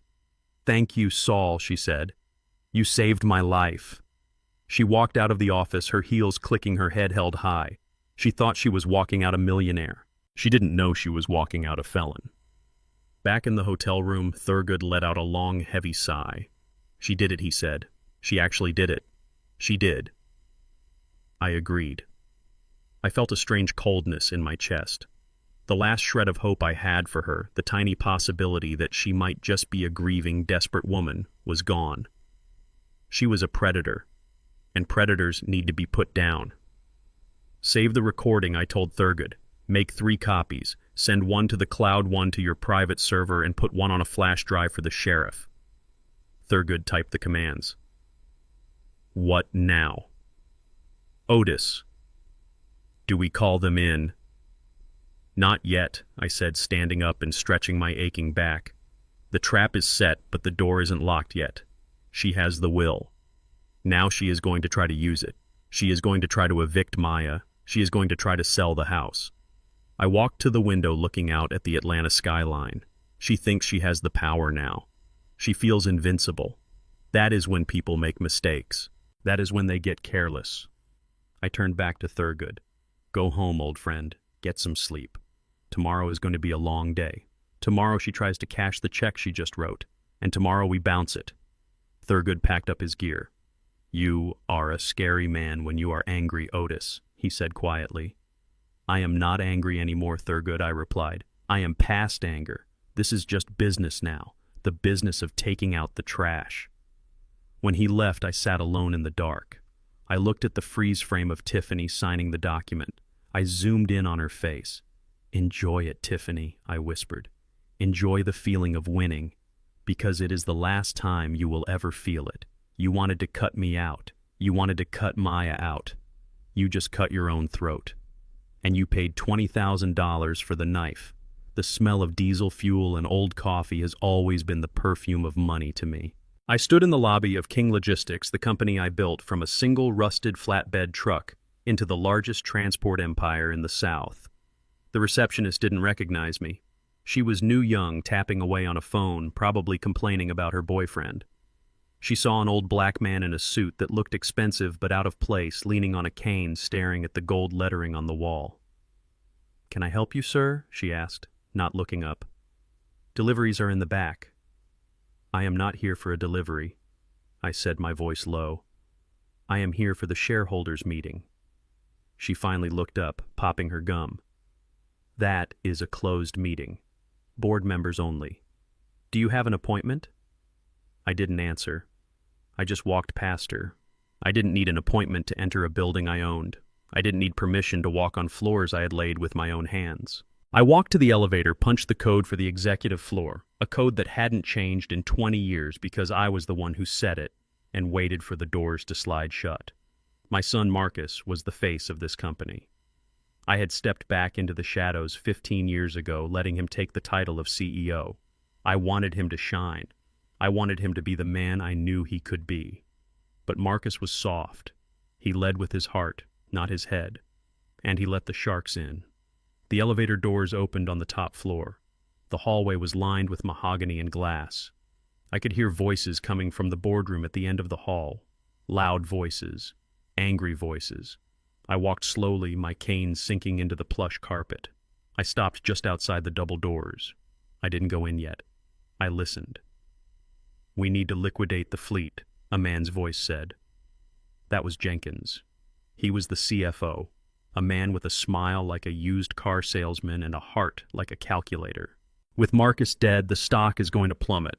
We sell the trucks, we sell the warehouses, we cash out before the quarter ends." "We can't just sell," another voice argued. "That was Miller Operations. The contracts are binding." "Forget the contracts," Jenkins snapped. "We declare bankruptcy. We restructure. We strip the assets and leave the shell." "Who is going to stop us?" "The old man." "Otis hasn't been seen in this building for a decade. He is probably drooling in a nursing home somewhere." I tightened my grip on my cane. They were vultures. My son wasn't even cold in the ground, and they were already picking the meat off his bones. They thought I was senile. They thought I was a ghost. Then a new voice cut through the air, a voice that grated on my nerves like fingernails on a chalkboard. "Excuse me," Tiffany shouted. "I think you are forgetting who is in charge here." I pushed the door open. Just a crack, just enough to slip inside and stand in the shadows at the back of the room. There were 12 men sitting around the massive oval table, and at the head of the table, in the chair that used to belong to my son, sat Tiffany. She looked ridiculous. She was wearing a bright red power suit that was too tight and too short. She had slapped a name tag on her chest that said CEO. She was holding a glass of champagne at 10 in the morning. Brad was standing behind her wearing sunglasses indoors, trying to look like a bodyguard, but looking more like a lost tourist. "You are not in charge, Mrs. King," Jenkins said, leaning back in his chair with a sneer. "You are the widow. You have no experience. You have no shares." "I have the will," Tiffany shrieked, slamming her hand on the table. "Marcus left everything to me. That means I own 51% of this company. That means I am the boss. And my first order of business is to fire you. You can't fire me." Jenkins laughed. "And you can't run a logistics company." "Do you even know what the bill of lading is?" "I don't need to know the boring stuff," Tiffany scoffed, waving her hand dismissively. "That is what I have people for. I am here for the vision, and my vision is rebranding. King Logistics is such a boring name. I was thinking Tiffany Global. We paint the trucks pink. We get an Instagram team. We focus on lifestyle shipping." The room went silent. The men looked at each other, confusion and horror warring on their faces. They were greedy, yes. They were sharks. But they were businessmen. They knew that painting 18-wheelers pink and calling it lifestyle shipping was the fastest way to destroy a $100 million company. And the money, Tiffany continued, oblivious to the shock in the room. "I need an advance, a dividend, whatever you call it. I need $2 million transferred to my personal account today. For restructuring costs." Brad leaned down and whispered something in her ear. "Right," Tiffany nodded. "And I want a company car, a Bentley. The old Buick Otis drives is an embarrassment to the brand." Jenkins stood up. "Mrs. King, this is preposterous. We are not giving you $2 million. We are not painting the trucks. We are dissolving the company." "No, you are not," Tiffany screamed. "It is mine. I am the queen. I want my money." It was a circus, a room full of greedy men fighting a greedy woman over a carcass they didn't even own. It was time to make my presence known. I tapped my cane on the floor. Once, twice, 3 times. The sound was sharp and loud, cutting through the shouting. Heads turned. 12 pairs of eyes landed on me. Otis Miller whispered, his face draining of color. Mr. King Jenkins stammered, sitting back down so fast his chair nearly tipped over.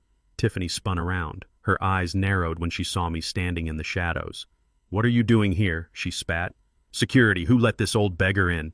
"Get him out. Brad, throw him out." Brad took a step forward, flexing his arms. "You heard the lady, old man. You are trespassing." I didn't look at Brad. I didn't look at Tiffany. I looked straight at Jenkins. I looked at Miller. I looked at the men who had eaten at my table, who had shaken my hand, who had sworn loyalty to my family when I made them rich. I walked slowly toward the table. The men parted like the Red Sea. They knew. They remembered. They remembered the strike of '92 when I faced down a mob with nothing but a tire iron. They remembered the merger of 2001 when I bought out our biggest competitor in a single afternoon.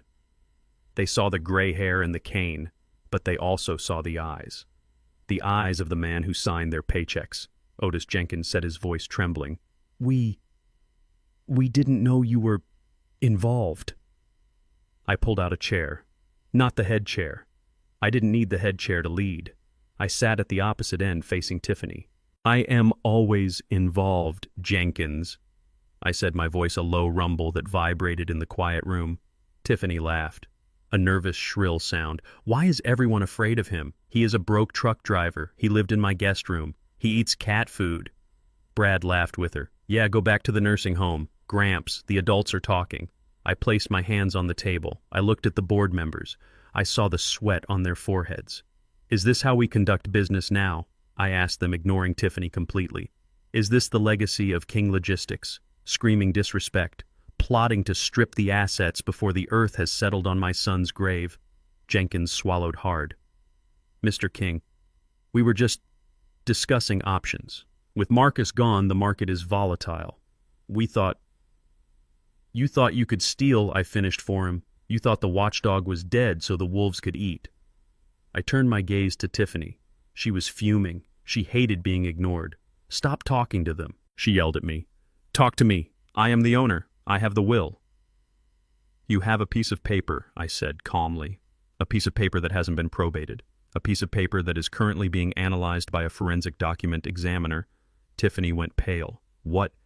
"And even if that paper was real," I continued, leaning forward, "it wouldn't matter, because Marcus didn't own this company." What Tiffany whispered. "He was an employee," I said. "A well-paid employee, a beloved employee, but an employee." I looked around the table, making eye contact with every single director. "Who owns the controlling interest in King Logistics?" I asked the room. There was a long pause. Then Miller spoke, his voice barely a whisper. "The King and Viola Trust, sir." "And who is the sole executor and beneficiary of that trust?" I asked. "You are, sir." "Otis King." Tiffany dropped her champagne glass. It shattered on the floor, splattering expensive wine all over her red shoes. "That is a lie," she screamed. "Marcus told me he owned it. Marcus told you what you needed to hear to make you feel important," I said. "He told you what he needed to tell you to keep you from spending us into the ground. He tried to protect you from your own greed, but he failed." I stood up. The chair scraped loudly against the floor. "This meeting is adjourned," I announced. "There will be no liquidation. There will be no rebranding. There will be no pink trucks. And there will be no $2 million for Mrs. King." I looked at Jenkins. "You are fired," I said. "Clear out your desk. I know about the kickbacks from the fuel suppliers. We will be auditing your department starting tomorrow." Jenkins looked like he was going to vomit. I looked at Brad. "And you, son, I suggest you leave, now, before I call the police and have them ask you about the assault on my granddaughter last night." Brad's eyes went wide. He looked at Tiffany, then at the door. He didn't say a word. He just turned and walked out, leaving Tiffany standing there alone in her red suit and broken glass. Tiffany looked at me with pure hatred. She was shaking. She wanted to scream. She wanted to attack me, but the fear was finally setting in. She looked at the board members, waiting for someone to stand up for her to tell her I was lying. But they all looked down at their papers. They knew who the king was. You will pay for this," she hissed. "I will sue you. I will take everything." "You can try," I said, turning my back on her. "But lawyers cost money, Tiffany. And as of this morning, you don't have any." I walked out of the boardroom. I didn't look back. I heard Tiffany screaming behind me, throwing things, breaking the tranquility of the office. Let her scream, let her break the furniture. It was just stuff. It could be replaced. I walked to the elevator, my heart heavy but my spirit strong. I had taken back my company. I had exposed the traitors. But the war wasn't over. Tiffany was wounded, but she wasn't dead. She was desperate now. And desperate people do dangerous things. I stepped into the elevator and pressed the button for the lobby. As the doors closed, I pulled out my phone and called Thurgood. "The company is secure," I said. "Jenkins is out. The board is terrified." "Good work," Otis Thurgood said. "But we have a problem." "What kind of problem?" Tiffany's lawyer called. "Not Saul. A real one. She has found a buyer for the house. A cash buyer. Someone shady. She is trying to close the deal tomorrow. She is going to forge your signature on the deed." My grip tightened on the phone. She was trying to sell my home, my sanctuary, the place where my wife's ghost still walked the halls. "Let her try," I said, watching the numbers on the elevator panel count down. "Otis, if she sells it to a third party, it gets complicated. We could be tied up in court for years trying to get the title back." "She won't sell it," I said, "because I am going to be the buyer." What Thurgood asked. "Set it up," I said. "Use a shell company. Make an offer she can't refuse. Let her think she is getting away with it. Let her sign the deed. Let her commit the fraud. Otis, that is entrapment. No, Thurgood, that is justice. I want her to think she has won. I want her to hold the check in her hand. And then I want to be the one who puts the handcuffs on her." I walked out of the building and into the bright Atlanta sun. The game was escalating. Tiffany was moving pieces she didn't understand on a board she didn't control. She thought she was selling a house. She didn't know she was selling herself into a cell. Tomorrow the hammer would fall, and I would be the one swinging it. Greed is a fire that consumes the arsonist. I sat in the darkened hotel suite, the glow of the laptop screen painting my face in blue and gray. It was late afternoon, the sun dipping low over Atlanta, casting long shadows that looked like prison bars. On the screen, my empty living room echoed with the footsteps of strangers. Tiffany had sold my furniture, but she hadn't sold the walls yet. That was the final act. That was the kill shot she was desperate to make. She was pacing the hardwood floor, her heels clicking a nervous rhythm. Brad was sitting on a cooler they had brought in, eating a sandwich, looking bored. But Tiffany looked like a wire pulled too tight. She was on the phone, her voice shrill and demanding. "I don't care about the title search," she snapped. "I want a cash offer, today. As is." She was talking to a man named Varga. Thurgood had identified him within minutes. Varga wasn't a real estate agent. He was a bottom feeder, a land shark. He bought distressed properties, houses, and probate homes where the owners had died or gone to jail, and he bought them for pennies on the dollar. He didn't ask questions. He didn't care about permits. He carried his office in a briefcase and his conscience in a trash can. "He is on his way," Tiffany said, hanging up the phone. She looked at Brad. "Sit up straight. Look professional. We are selling this place for $1.5 million. Cash. 1.5. Brad whistled, crumbs falling from his mouth. "That is low, babe. Marcus said this place was appraised at 2.2. I need it gone." "Brad," Tiffany screamed, her voice bouncing off the bare walls. "I need the money now, before the bank unfreezes the accounts, before that old man comes back with a lawyer. We take the cash, we go to the airport, and we never look back." I watched them. They were rats on a sinking ship chewing through the hull to make a raft. 20 minutes later, a black sedan pulled into the driveway. Varga stepped out. He was a small man with skin like old leather and a suit that cost more than my first house. He walked into my home like he was inspecting a used car, kicking the baseboards, tapping the walls. "Nice bones," Varga said, his voice like gravel. "Shame about the furniture." "We are minimalists," Tiffany lied smoothly. "We are ready to sign." "Do you have the funds?" Varga placed a metal briefcase on the kitchen island. He opened it. Inside were stacks of bills. Not 1.5 million that would be a wire transfer. This was the down payment, the good faith money. $100,000 in non-sequential bills. "The rest gets wired to your offshore account tomorrow morning," Varga said, "as soon as the deed is recorded." Tiffany reached for the money, her fingers twitching. "Not so fast," Varga said, snapping the case shut. "We have a little hiccup." "Hiccup?" Tiffany asked, her face tightening. "I ran the title," Varga said, pulling a document from his jacket. "The house isn't just in Marcus's name. There is an original deed from 20 years ago. A quitclaim that was never fully processed. It lists an Otis King as a co-owner with rights of survivorship."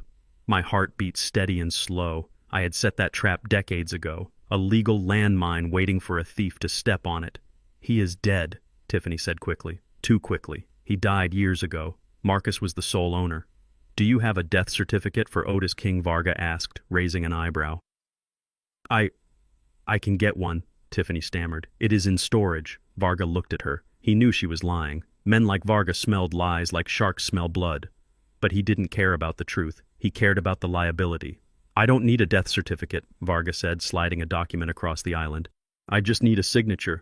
If Otis King is alive, he signs here. If he is dead, well, sometimes dead men sign things too, if you catch my drift. I just need the paper to look clean for the registrar.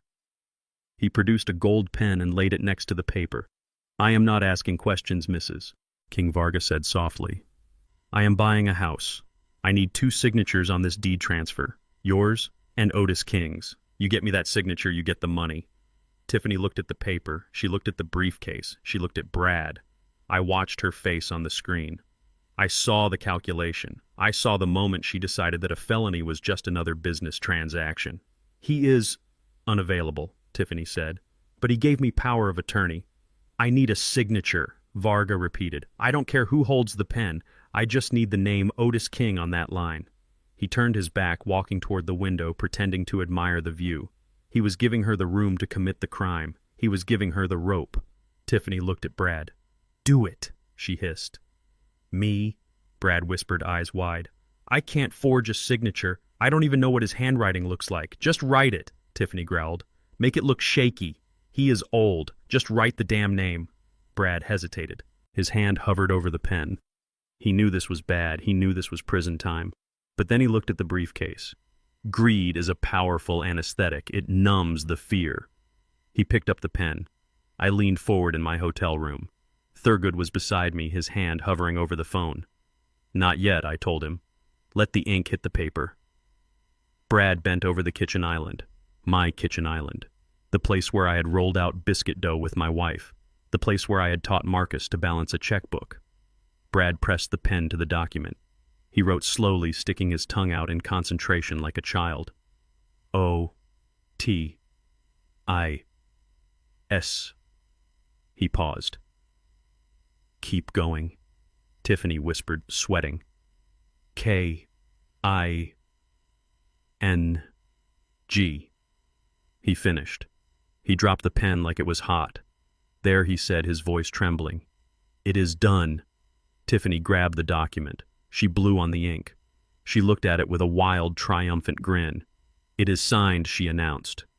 Varga turned around. He didn't look at Brad. He didn't ask why the signature looked like a third-grader's scrawl. He just looked at the paper. Looks valid to me, Varga said. He pushed the briefcase across the island. Pleasure doing business with you, Mrs. King. The wire will hit your account at 9 a.m. I will have my crew here at noon to change the locks. Tiffany grabbed the briefcase. She hugged it. She kissed the metal latch. Thank you, she said. Thank you. You have no idea what this means. Varga walked out. He got in his black sedan and drove away. He thought he had just stolen a mansion. He didn't know he was driving straight into a federal investigation. Thurgood had already flagged Varga's accounts. The wire transfer would never clear. But the crime was complete. Tiffany stood in my kitchen holding the cash, staring at the forged deed. She turned to Brad. We did it, she whispered. We really did it. We sold it. We are free. Brad hugged her, lifting her off her feet. We are rich, baby. We are out of here. They started dancing in my empty kitchen, dancing on the grave of my family's legacy. They thought they had won. They thought they had outsmarted the world. I sat back in my chair. I felt a deep, cold satisfaction settling in my gut. It wasn't happiness. It was the feeling of a heavy stone finally falling into place. You signed it, I said to the screen. You signed my name. I picked up my phone. I dialed Thurgood's number again, even though he was sitting right next to me. I wanted to say it out loud. I wanted to hear the words. Thurgood, I said. We have the forgery. We have the sale. We have the fraud. We have it all, Otis Thurgood said, closing his notebook. It is a slam dunk. 20 years minimum. Execute the final phase, I said. I looked at the screen one last time. Tiffany was opening a bottle of wine she had hidden, pouring it into plastic cups because the glasses were gone. She was toasting to her brilliance. Get some sleep, Tiffany, I whispered. Dream about your Porsche. Dream about Paris. Because when you wake up, the only place you are going is a 6x8 cell. And I will be the one locking the door. I closed the laptop. The room went dark. Outside, the city lights of Atlanta twinkled, indifferent to the tragedy and the justice unfolding in the dark. I poured the rest of my bourbon down the sink. I didn't need it. I needed a clear head. Tomorrow was the day. Tomorrow the ghosts would speak. Tomorrow Otis King would come home. The house was hollow now, a shell of its former self, stripped of the rugs, the paintings, and the warmth that my wife Viola had breathed into it decades ago. I sat in my hotel room, the blue light of the laptop reflecting in my glasses, watching the surveillance feed of my empty living room. It was echoing and cold. The only things left were the ghosts of my family and the two monsters who were currently celebrating their victory in the kitchen. But there was a third person in that house, a small shadow moving tentatively through the hallway. Maya. She had come up from the basement again, drawn by the silence. She probably thought they had left, thought she could sneak a glass of water or find a blanket. She didn't know about the sale. She didn't know that a man named Varga had just walked out with a forged deed in his briefcase. I watched her walk into the kitchen. She stopped when she saw the briefcase Tiffany was guarding like a dragon guarding gold. It was open just a crack, revealing the stacks of cash inside. Tiffany looked up, her eyes glassy with adrenaline and cheap wine. Brad was counting a stack of bills, licking his thumb with a greed that turned my stomach. "What are you staring at?" Brat Tiffany snapped, slamming the briefcase shut. Maya flinched, but she didn't run. She looked at the empty walls where her family photos used to hang. She looked at the spots on the floor where the furniture had been. "Where is everything?" she asked, her voice trembling. "Where is Granddaddy's clock?" "Where is my dad's chair?" Sold, Tiffany said, taking a sip of wine. "Gone. Just like your dad. Just like your grandfather. And just like this house." Maya froze. "The house. What do you mean?" she whispered. "I sold it," Tiffany said with a cruel smile. "Today. The new owner comes tomorrow at noon. He is going to bulldoze it probably, or turn it into a parking lot. I don't care. I got my money." "No," Maya screamed. It was a sound of pure heartbreak, a sound that tore through the speakers and lodged itself in my throat. "You can't. This is my home. My dad built the deck. My grandma planted the roses. You can't sell it. It is not your home," Tiffany shouted, standing up so fast her chair tipped over. "It is a pile of bricks, and I just turned it into a pile of cash. And as for you, I made a call." She walked around the island, looming over the girl. "I called the state," she hissed. "I told them I can't handle you. I told them you are violent. I told them you are disturbed. A social worker is coming tomorrow morning to take you to a group home, a state facility. You are going into the system, kid." Maya's eyes went wide with terror. "No. No, please. I will be good. I will stay in the basement. I won't eat. Please don't send me away." "It is done," Tiffany said, waving her hand dismissively. "I am moving to Paris. Brad is coming with me. There is no room for baggage in first class." Maya looked at Brad, begging for help, begging for any scrap of humanity. Brad didn't even look up from the money. "Kid, you are cramping the vibe," he muttered. "Just go pack your trash." Something snapped in Maya. The fear turned into a desperate fury. She grabbed Tiffany's arm. "You are a thief," she screamed. "You stole everything. I am going to tell. I am going to tell the police. I am going to find Granddaddy." The mention of me was the trigger. Tiffany's face twisted into a mask of pure hate. She grabbed Maya by the shoulders and shoved her hard. Maya stumbled back, hitting the wall with a thud that made me jump in my hotel chair. "You want to tell?" Tiffany shrieked. "You want to be a snitch? Let us see who you tell when you are locked in the dark." She grabbed Maya by the hair. Not the arm, not the hand, but the hair, dragging her toward the basement door.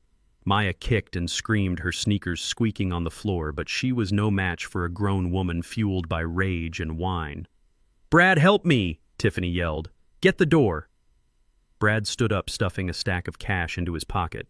He walked over and opened the heavy wooden door that led to the unfinished basement. It was a dark hole, a place for storage and furnaces, not for children. "Please," Maya begged, grabbing the doorframe, her fingernails scratching the wood. "Please don't. It is dark down there. I am afraid of the dark. You should be afraid of me," Tiffany said, and she threw her down. Maya tumbled down the first few steps, landing in a heap on the landing. She scrambled up, trying to get back to the light, but Brad was there. He loomed in the doorway, a silhouette of cruelty. "Stay down there, kid," he said, his voice low and menacing.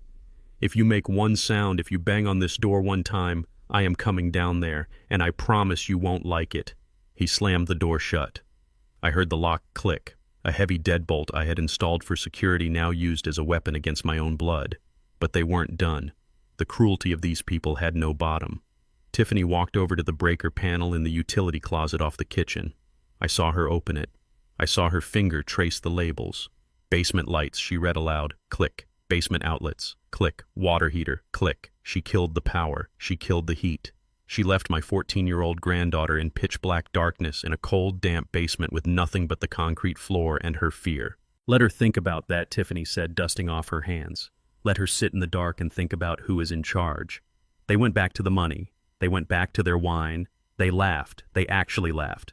I sat in my hotel room shaking. My hands were shaking. My legs were shaking. My soul was shaking. I had seen violence in my life. I had seen strikes turn bloody. I had seen men broken by machines, but I had never seen anything as evil as a woman locking a child in the dark just because she could. I reached for my burner phone. I dialed the number for the bear. I prayed she had it. I prayed she hadn't lost it in the fall. It rang. Once. Twice. "Granddaddy." It was a whisper, a sob, a plea. "I am here, baby." I said, my voice thick with tears I couldn't shed. "I saw it. I saw everything. It is so dark," she cried. "I can't see my hands. It is cold." They turned off the lights. "I know," I said. "Listen to me. You are not alone. I am right here. I am watching you." "Granddaddy, come get me," she begged. "Please, break the door down. I don't care if they hurt me, just get me out." I looked at the clock. It was 9 p.m. If I went there now, if I broke down the door, Brad would fight. He might have a gun. Tiffany might call the police and claim I was an intruder. It would be messy. It would be dangerous. And they might get away in the confusion. I needed them to be caught. I needed them to be destroyed.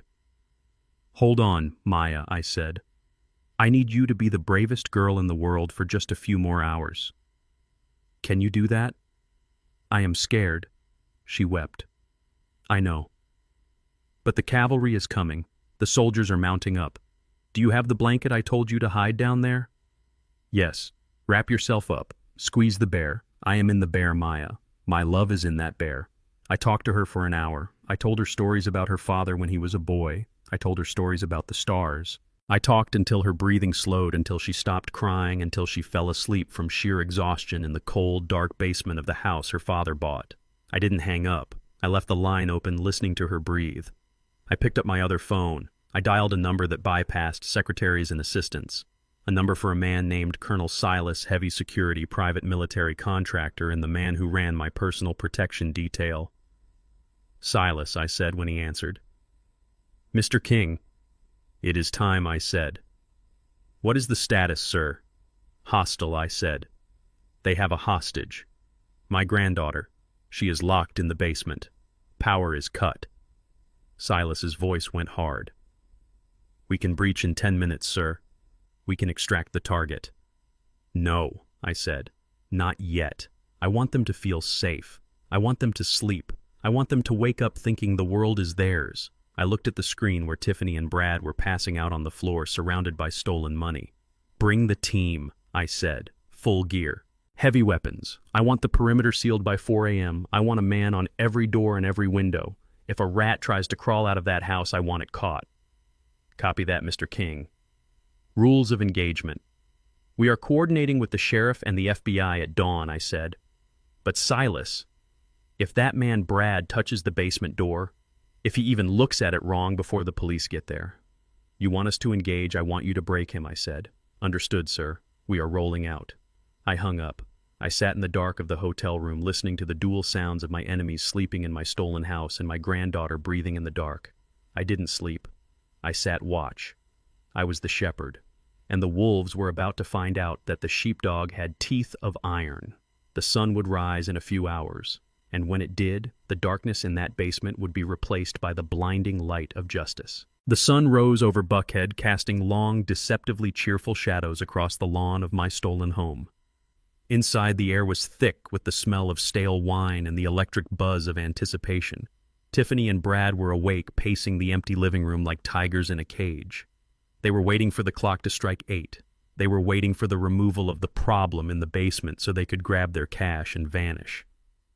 I sat in the hotel suite, fully dressed in my best suit, a navy blue Italian wool that cost more than the car Tiffany tried to buy. My cane rested against my knee. My shoes were polished to a mirror shine. Thurgood stood by the window checking his watch. "It is time, Otis," he said, his voice grave. "The convoy is in position." "Let's go," I said, standing up. I didn't feel old today. I didn't feel the ache in my joints. I felt like iron. We took the elevator down. A black SUV was waiting at the curb, engine running. Not a taxi. This was part of Silas's fleet. Armored, tinted. A war machine disguised as luxury. We drove in silence. As we turned onto the street leading to my estate, I saw them. A line of unmarked cars, sheriff's cruisers, and 2 black vans parked just out of sight of the house. Silas was standing by the lead car, looking like a mountain in a tactical vest. He nodded as we pulled up. "We hold here," I told the driver. "Wait for the social worker." At 7:58 a.m., the gray sedan appeared. Mrs. Gable. She was early. She wanted to get this done. She pulled into the driveway, followed closely by a white transport van with barred windows. The sight of that van meant to cage my granddaughter made my blood boil. I watched on my tablet as Gable walked to the door. Tiffany opened it instantly. She was wearing sunglasses to hide her hangover, clutching a coffee cup. "You're here," Tiffany said, her voice tinny through the microphone I had planted. "Is the van ready?" "It's ready," Gable said, checking her watch. "Get the girl. Let's make this quick." Tiffany turned and yelled into the house. "Brad, drag her up here." I heard the heavy thud of boots on the stairs. I heard the lock of the basement door click open, and then I heard a scream. "No, get off me!" "Move in," I said into the radio. The world exploded into noise. Sirens wailed from every direction. The convoy of police cars swarmed the driveway, blocking the exit boxing in Gable's sedan and the transport van. Blue and red lights flashed, blinding in the morning sun. "Police search warrant. Nobody move," the voice boomed over a loudspeaker. I watched the monitor. Tiffany froze. She dropped her coffee cup. It shattered, splashing hot liquid over her legs. She looked at the driveway, her mouth hanging open. "What is happening?" she shrieked. "Gable, what did you do?" "I didn't do anything," Gable yelled, backing away, clutching her purse, the purse with the bribe money still inside. Brad emerged from the hallway, dragging Maya by the arm. He froze when he saw the lights flashing through the open front door. He looked at Tiffany, then at the back door. "Let her go," a voice commanded. Silas kicked the front door open. It flew off its hinges with a crash that shook the frame. He stepped inside, flanked by 2 FBI agents with weapons drawn. Federal agents, hands in the air. Brad dropped Maya's arm like it was burning. He raised his hands, trembling. Maya scrambled backward, pressing herself against the wall, her eyes wide with terror. Then silence. The kind of silence that comes after a thunderclap. The officers parted. I stepped out of the black SUV. I adjusted my cuffs. I took my cane. I walked up the driveway, past the stunned social worker, past the trembling police officers who were securing the perimeter. I walked through the broken door of my home. Tiffany saw me. Her sunglasses slid down her nose. Her face went the color of old paper. "Otis," she whispered. "But you're homeless. You're gone." I didn't stop walking until I was standing right in front of her. I towered over her. I smelled the fear on her. "I am not homeless, Tiffany," I said, my voice filling the empty room. "I am the landlord, and your lease has expired." She looked around at the agents, at Silas, at the sheriff, who was now stepping through the door with handcuffs on his belt. "What is this?" she stammered. "This is my house. Marcus left it to me. I have the will." "You have a forgery," Thurgood said, stepping up beside me. "A forgery you signed yesterday at 3:15 p.m. in the office of Saul Goodman. We have the video, Mrs. King. We have the audio. We have the notary who is currently in custody giving a statement." Tiffany shook her head, backing away. No, that's not true. And we have the bribe," the sheriff added, pointing at Gable. "Mrs. Gable, open your purse." Gable started to cry. "I didn't know they forced me." "Open it!" the sheriff barked. She opened the bag. The stack of 50s sat on top, unmistakable. "Bribery of a public official," the FBI agent said. "Child endangerment, fraud, conspiracy, and let's not forget the sale of stolen property to Mr. Sterling yesterday." Tiffany looked at Brad. "Do something!" she screamed. Brad looked at me. He looked at Silas. He looked at the gun on Silas's hip. "I don't know her," Brad blurted out. "I was just the trainer. She made me do it." "You coward!" Tiffany flew at him, claws out. An officer grabbed her, wrestling her arms behind her back. "Get off me!" she screamed, thrashing. "I am Tiffany King. I own this house." I walked past the chaos. I walked to the corner where Maya was huddled. She looked up at me, tears streaming through the dirt on her face. She looked like she was seeing a ghost. "Granddaddy," she whispered. I dropped my cane. I fell to my knees, ignoring the pain. I opened my arms. "I told you I was coming," I said, my voice breaking. "I told you the cavalry was coming." She threw herself into my arms. She buried her face in my chest and sobbed. I held her tight. I held her like she was the only thing in the world that mattered. "It is over, baby girl," I whispered into her hair. "The monsters are going away." I looked up. The officers had Tiffany in cuffs. They were dragging her out the door. She was kicking and screaming, cursing my name, cursing Marcus, cursing the world. "You planned this," she shrieked at me as they hauled her past. "You set me up." I looked her in the eye. "I didn't set you up, Tiffany," I said calmly. "I just gave you enough rope. You did the hanging all by yourself." They took her away. They took Brad away weeping. They took Mrs. Gable away, her career and her freedom gone in an instant. The house was quiet again. The sirens cut off. Silas walked over. "Secure, Mr. King. The premises are yours." I stood up, lifting Maya with me. She was too big to carry, but I carried her anyway. I carried her out the front door into the bright morning sun. The neighbors were watching, the same neighbors Tiffany had tried to impress. They stood on their lawns watching the woman who thought she was a queen being shoved into the back of a police car. I didn't look at them. I looked at Maya. "Are we going to the hotel?" she asked, wiping her eyes. "No," I said. "We are going to get breakfast, pancakes, as many as you can eat, and then we are going to buy you a new room, a better room." "But the house," she said, looking back at the empty shell. "The house is just wood and stone, Maya," I said. "We can scrub it clean, we can fill it with new things, but the trash is gone for good." I walked toward the black SUV, my granddaughter in my arms, my head held high. The rain was over. The storm had passed. And Otis King was still standing. The house on the hill glowed like a jack-o'-lantern in the dark Georgia night. Every light was on, blazing with a manic energy that spilled out onto the manicured lawn I had paid for. From where I stood up on the ridge overlooking the estate, it didn't look like a home anymore. It looked like a crime scene waiting for the yellow tape. I leaned against the hood of the black SUV, the metal cool under my hand. The night air was thick with humidity and the promise of a storm. But down there inside those walls, they were celebrating the calm before the hurricane. Tiffany and Brad were throwing a party for two, a farewell bash for the life they were stealing, and a welcome party for the millions they thought were hitting their bank account at 9 a.m. I pulled my binoculars from my coat pocket and lifted them to my eyes. Through the sheer curtains of the living room, I saw them. Tiffany was dancing. She was spinning around in the empty space where my Persian rug used to be, holding a bottle of wine like a microphone. She looked wild, ecstatic, drunk on greed. Brad was sitting on the floor using a cardboard box as a table, counting imaginary money with his fingers, a goofy grin plastered on his face. They were talking. I didn't need the audio feed to know what they were saying. I could read it in their body language. They were talking about Paris. They were talking about the Porsche. They were talking about how smart they were. I lowered the binoculars and looked at the phone in my hand. It was time. The chess pieces were all on the board. The king was in check, but the queen didn't know it yet. I dialed the first number. It went straight to a private line. "Sheriff Miller," I said. "It is Otis King." "Otis." The sheriff's voice came back crisp and alert. "We are staged at the rendezvous point. My deputies are ready." I looked down at the house again. A shadow moved across the window. "Tiffany." She was laughing, throwing her head back. "They are celebrating, Sheriff," I said. "They think they sold the house. They think they are leaving the country tomorrow. We have the airport watch list active," the sheriff confirmed, "but we won't need it. We are going to take them down at the source." I took a breath, letting the night air fill my lungs. It smelled of pine and damp earth, the smell of the South. "Sheriff," I said, "there is a child in there. My granddaughter, she is in the basement. They cut the power. They cut the heat." There was a pause on the line. I heard the sheriff shifting in his seat. "We know Otis. We have the thermal imaging from the drone. We can see her heat signature. She is curled up in the corner. She is alive.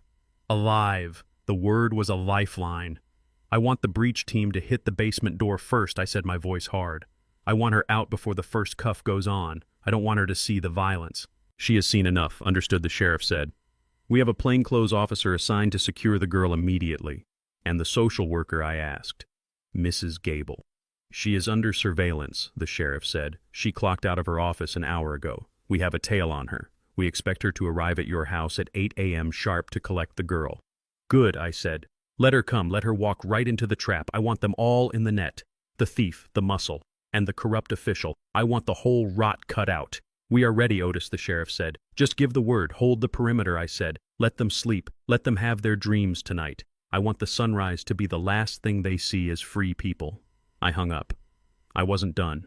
I dialed the second number. This one didn't go to a local precinct. It went to a federal field office. "Agent Ross," I said. "Mr. King," the agent answered.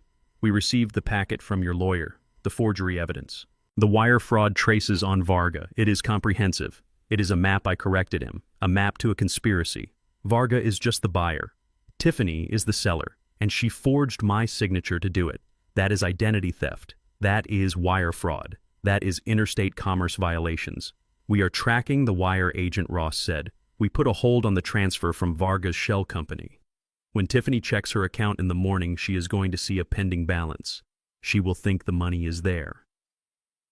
"Perfect," I said. "Let her think it is real. Let her feel the weight of that money." "We have teams coordinating with the sheriff," Ross said.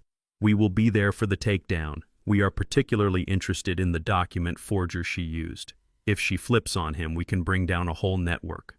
"She will flip," I said, watching Tiffany pour another glass of wine on the surveillance feed. "She has no loyalty. She will sell out anyone to save her own skin. She sold out her husband. She sold out her daughter. She will sell out a forger for a cigarette." "We will see you in the morning, Mr. King," Ross said. I lowered the phone. Down in the house, the party was winding down. Brad had passed out on the floor, his mouth open, snoring. Tiffany was sitting by the window, staring out at the darkness. She was looking right at the hill where I stood, but she couldn't see me. She couldn't see the judgment standing in the shadows.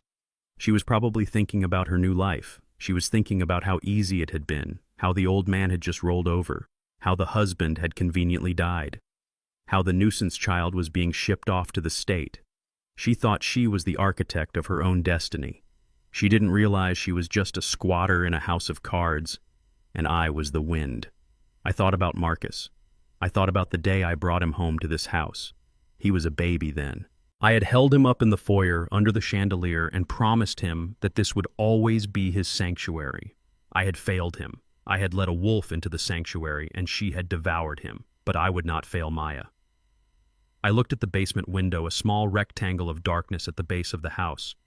Somewhere behind that glass, my granddaughter was shivering in the dark, holding onto a teddy bear that whispered my voice. "Hold on, baby girl," I whispered into the night. "Granddaddy is watching." The long night is almost over. I turned away from the house. I couldn't watch anymore. The anticipation was a physical weight in my chest. I walked back to the SUV where Silas was waiting in the driver's seat. "Is everything set?" Sir Silas asked. "The trap is primed," I said, climbing into the back seat. "The sheriff is ready. The feds are ready. And us?" Silas asked, looking at me in the rearview mirror. "We are the hammer, Silas," I said. "We go in with the sheriff. I want to be the one who opens the door. I want to see her face when she realizes the dead man is walking." Silas nodded. "We will be ready at 0600 hours. "Drive," I said. "Take me back to the hotel. I need to put on my suit. I need to look like the owner when I evict the tenants." As we drove away, I looked back one last time. The house was still glowing, a beacon of lies in the Georgia night. It looked peaceful from a distance. It looked like a home, but I knew the truth. It was a cage. And tomorrow I was going to open the bars. Tomorrow no one is allowed to leave that house without handcuffs. Not Tiffany, not Brad, not the social worker. The only person walking out of there free is the girl in the basement. I closed my eyes and let the darkness take me. The storm was coming, and I was the lightning. The morning sun broke over the horizon, painting the Georgia sky in streaks of blood orange and bruised purple. It was the kind of beautiful, crisp morning that usually signals a fresh start, but on this hill, in this stolen house, it signaled the end of a nightmare. I sat in the back of the armored SUV, my hands resting on the head of my cane, watching the world through tinted glass. We were parked just down the road, hidden by a line of oak trees, engines idling low, a mechanical growl waiting to be unleashed. Thurgood sat beside me, checking his watch for the 10th time. The sheriff was in the lead car. The FBI agents were in the van behind us. We were a coiled spring, tight and dangerous. On the screen of my tablet, the final act of Tiffany's play was beginning. The front door of my house opened. Tiffany stepped out onto the porch. She was wearing a silk robe and oversized sunglasses, clutching a coffee mug like it was a shield. She looked hungover, but beneath the fatigue there was a vibrating energy of triumph. She checked her phone, likely looking for the wire transfer from Varga, seeing that pending notification and believing she was moments away from freedom. Brad stumbled out behind her, shirtless, scratching his chest, looking at the driveway with bleary eyes. They were waiting for the trash collectors, but they weren't throwing away garbage. They were throwing away my granddaughter. At exactly 8 o'clock, a gray sedan turned up the long driveway. It was followed closely by a white van with barred windows. The sight of that van made my grip tighten on the cane until the wood groaned. It was a prisoner transport. Mrs. Gable, the corrupt social worker, wasn't taking Maya to a foster home with a white picket fence. She was taking her to a juvenile detention holding center. She had filed the paperwork listing Maya as a violent risk, a danger to herself and others. It was the lie Tiffany had paid for. I watched as Gable stepped out of the sedan. She was a severe woman with a tight bun and a clipboard, the banality of evil in a polyester suit. She didn't look at the trees or the sky. She looked at her watch. She wanted this done. "Is she ready?" Gable asked, her voice tinny through the surveillance microphone.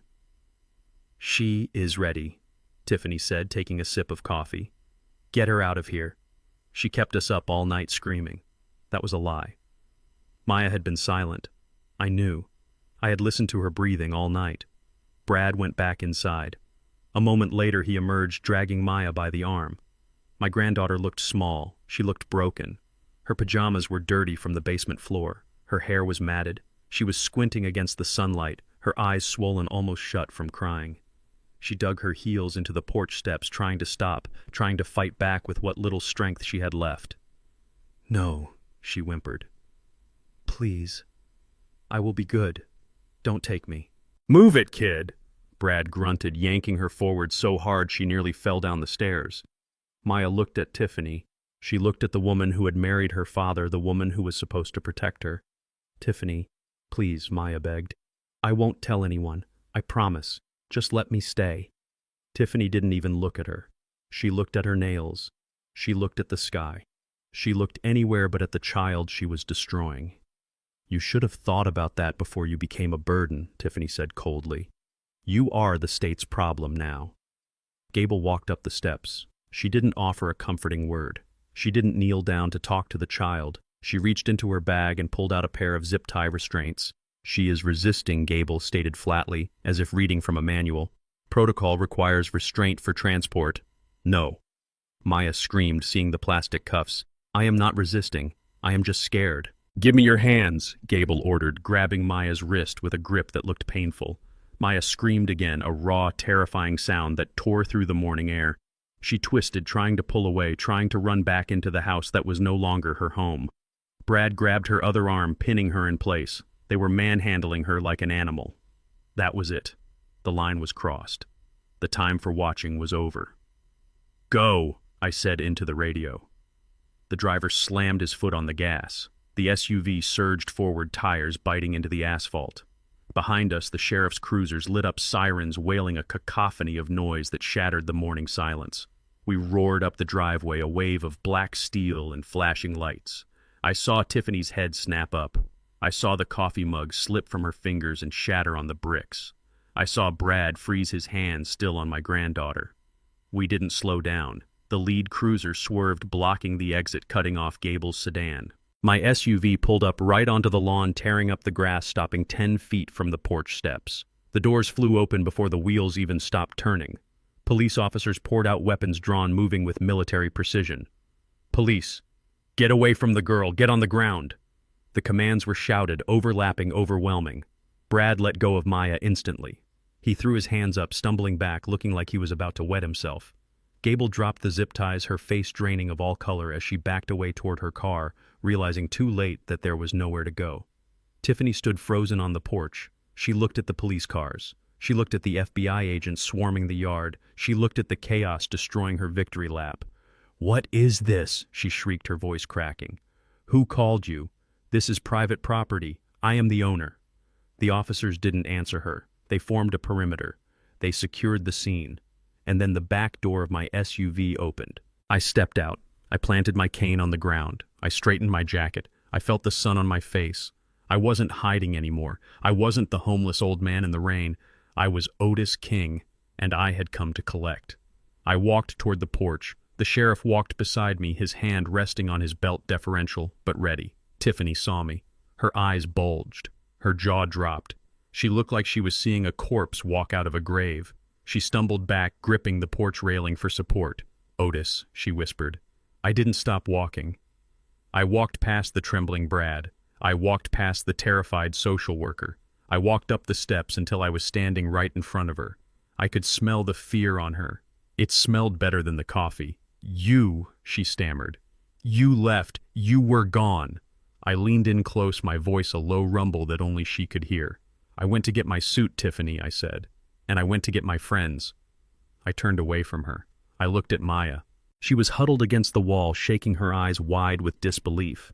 She looked at me like she wasn't sure I was real. "Granddaddy," she breathed. I dropped my cane. It clattered on the wood. I fell to my knees, ignoring the sharp pain in my joints. I opened my arms. "Let my granddaughter go," I commanded, my voice booming across the yard, silencing the sirens, silencing the shouts, silencing the world. Gable stepped back, her hands raising in surrender. Maya launched herself at me. She hit my chest with the force of a cannonball, wrapping her thin arms around my neck, burying her face in my shoulder. She sobbed, deep, racking sobs that shook her whole body. "I got you, baby girl," I whispered, holding her tight, stroking her messy hair. "I got you. The monsters can't touch you. The darkness is gone." Tiffany found her voice. It was shrill, hysterical, desperate. "Arrest him," she screamed at the sheriff. "Arrest that old man. He is trespassing. He is harassing us. This is my house. I have the deed. I sold it." The sheriff stepped up onto the porch. He looked at Tiffany. He looked at the broken mug. He looked at the fear in her eyes. He didn't smile. "Mrs. King," the sheriff said calmly, "we are not here to arrest Mr. King." Tiffany blinked, confused. "What? Then why are you here? Get these people off my lawn." "We are here for you," the sheriff said. He pulled a folded paper from his pocket. "Tiffany Miller King, you are under arrest for forgery, fraud, child endangerment, and conspiracy to commit a felony." Tiffany laughed. It was a crazy, broken sound. "Fraud. You are insane. I own this house. Marcus left it to me." "Marcus didn't own this house," I said from the floor, still holding Maya. I stood up, lifting my granddaughter with me. I turned to face Tiffany. "I own it. I have always owned it. And the deed you signed yesterday, the one you sold to Mr. Varga, that was a forgery of my signature. And since I am standing right here very much alive and very much not selling, that makes you a federal criminal." Tiffany looked at me. She looked at the sheriff. She looked at the FBI agents moving toward her. The reality hit her like a freight train. The house of cards wasn't just falling. It was burning. "No," she whispered. "No, this isn't right. I won. I won." Brad tried to run.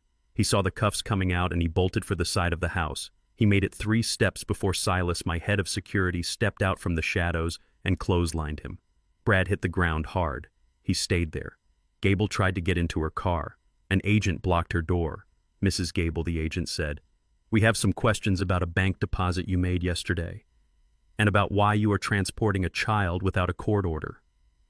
Tiffany was alone, surrounded, the queen of nothing. "Put your hands behind your back," the sheriff said. She looked at me one last time. Her eyes were full of tears, but they weren't tears of remorse. They were tears of a gambler who bet everything on black and watched the ball land on red. "You planned this," she hissed at me. "You old devil. You planned this whole thing." "I didn't plan your greed, Tiffany," I said calmly. "I just gave you the opportunity to show the world who you really are, and you didn't disappoint."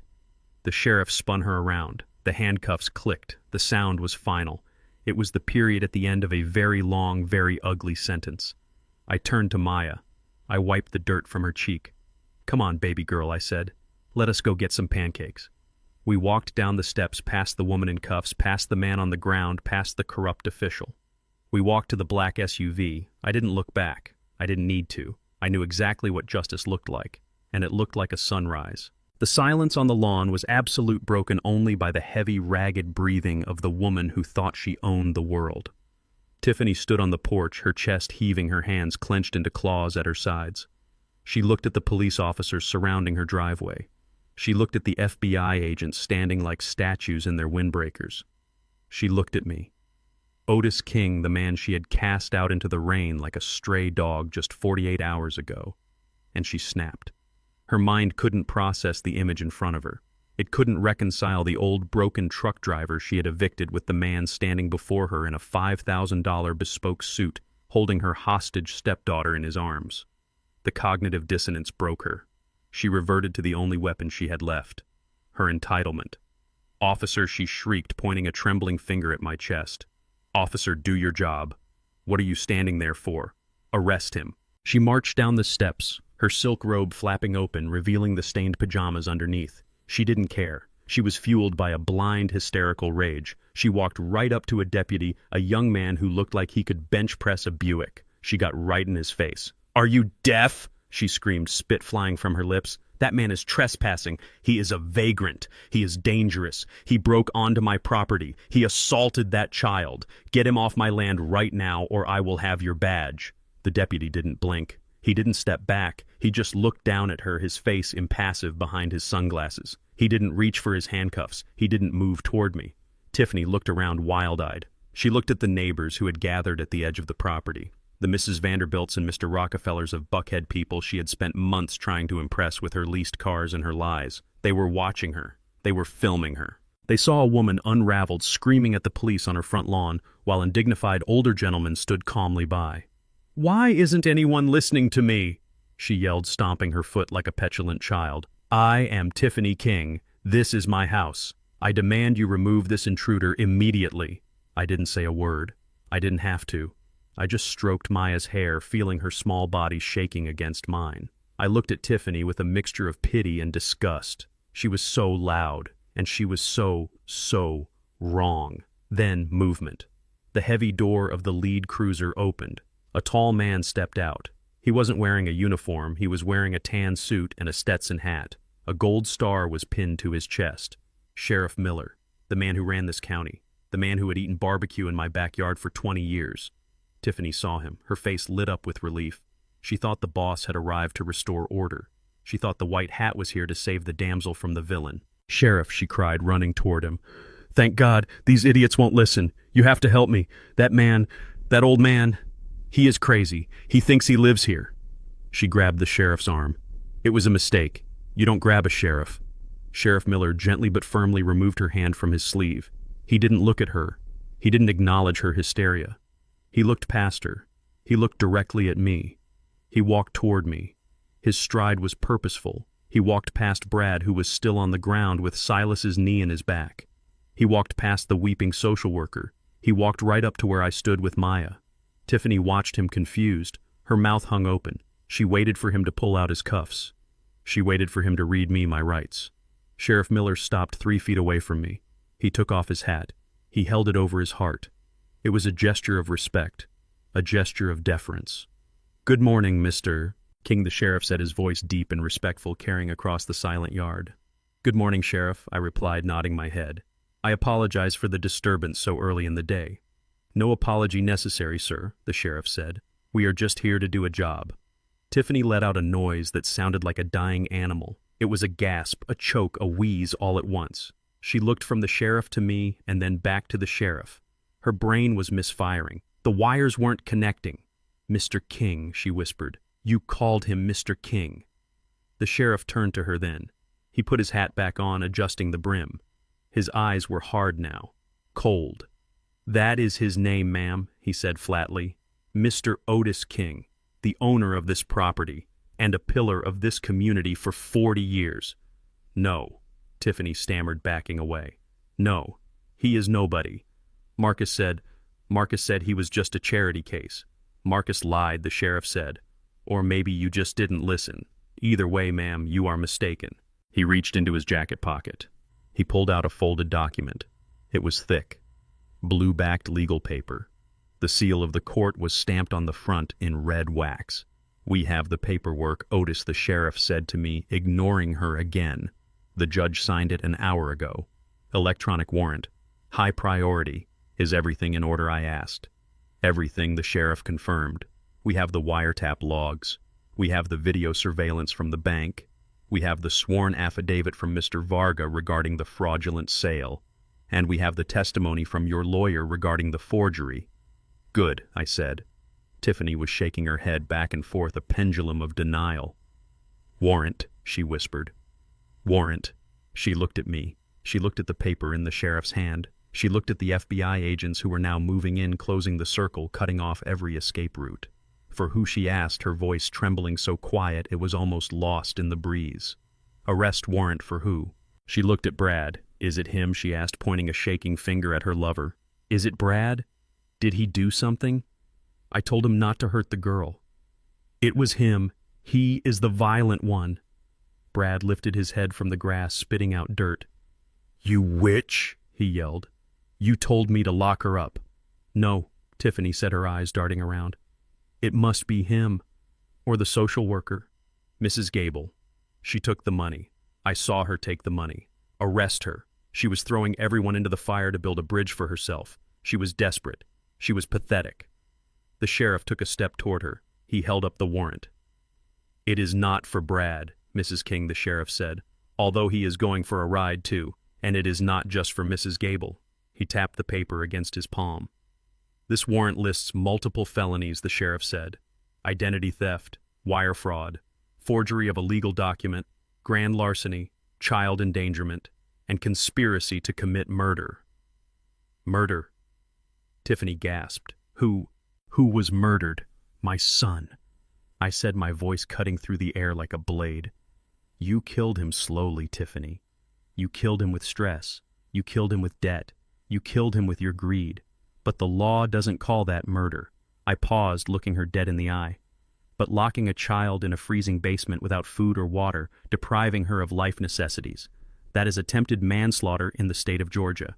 And forging a signature to steal a multi-million-dollar property, that is a federal crime." Tiffany looked at the sheriff. She looked at the warrant.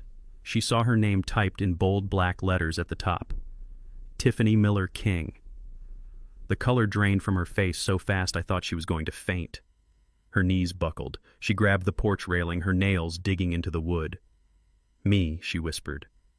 "The warrant is for me." The sheriff nodded.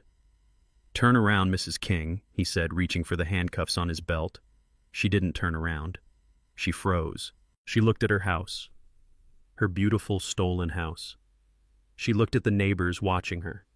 She looked at the life she had killed, for the life she had sold her soul to get. And she realized in that split second that it was all smoke. It was all gone. But I am the widow," she mumbled, tears spilling over, ruining her makeup, leaving black streaks down her cheeks. "I am the grieving widow." "You can't arrest a widow at a funeral."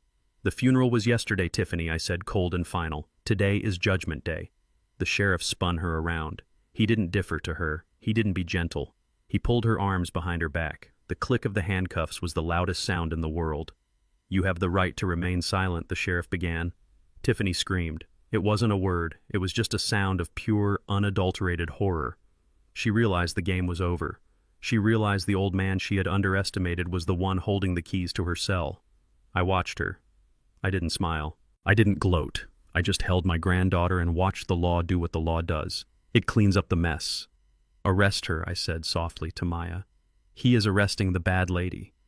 Maya looked up at me, her eyes wide. "Is she coming back?" she asked. "No, baby girl," I said. "She is never coming back." Tiffany looked at me as they marched her down the steps. Her eyes were wild, pleading. "Otis," she begged. "Otis, please. I am family. Marcus loved me. Don't do this. I will give it back. I will give it all back." I looked at her one last time. "You can't give back what was never yours," I said. And then they put her in the car. The handcuffs were tight on her wrists, but Tiffany was still fighting. She was twisting her body, trying to look back at the sheriff, trying to look at the neighbors, trying to find an audience that would believe her lies. She was screaming about her rights. She was screaming about the will. She was screaming that this was a mistake, a terrible misunderstanding, that her father-in-law was a senile old man who had wandered onto the property and confused the police. I watched her. I watched the woman who had tormented my son for years.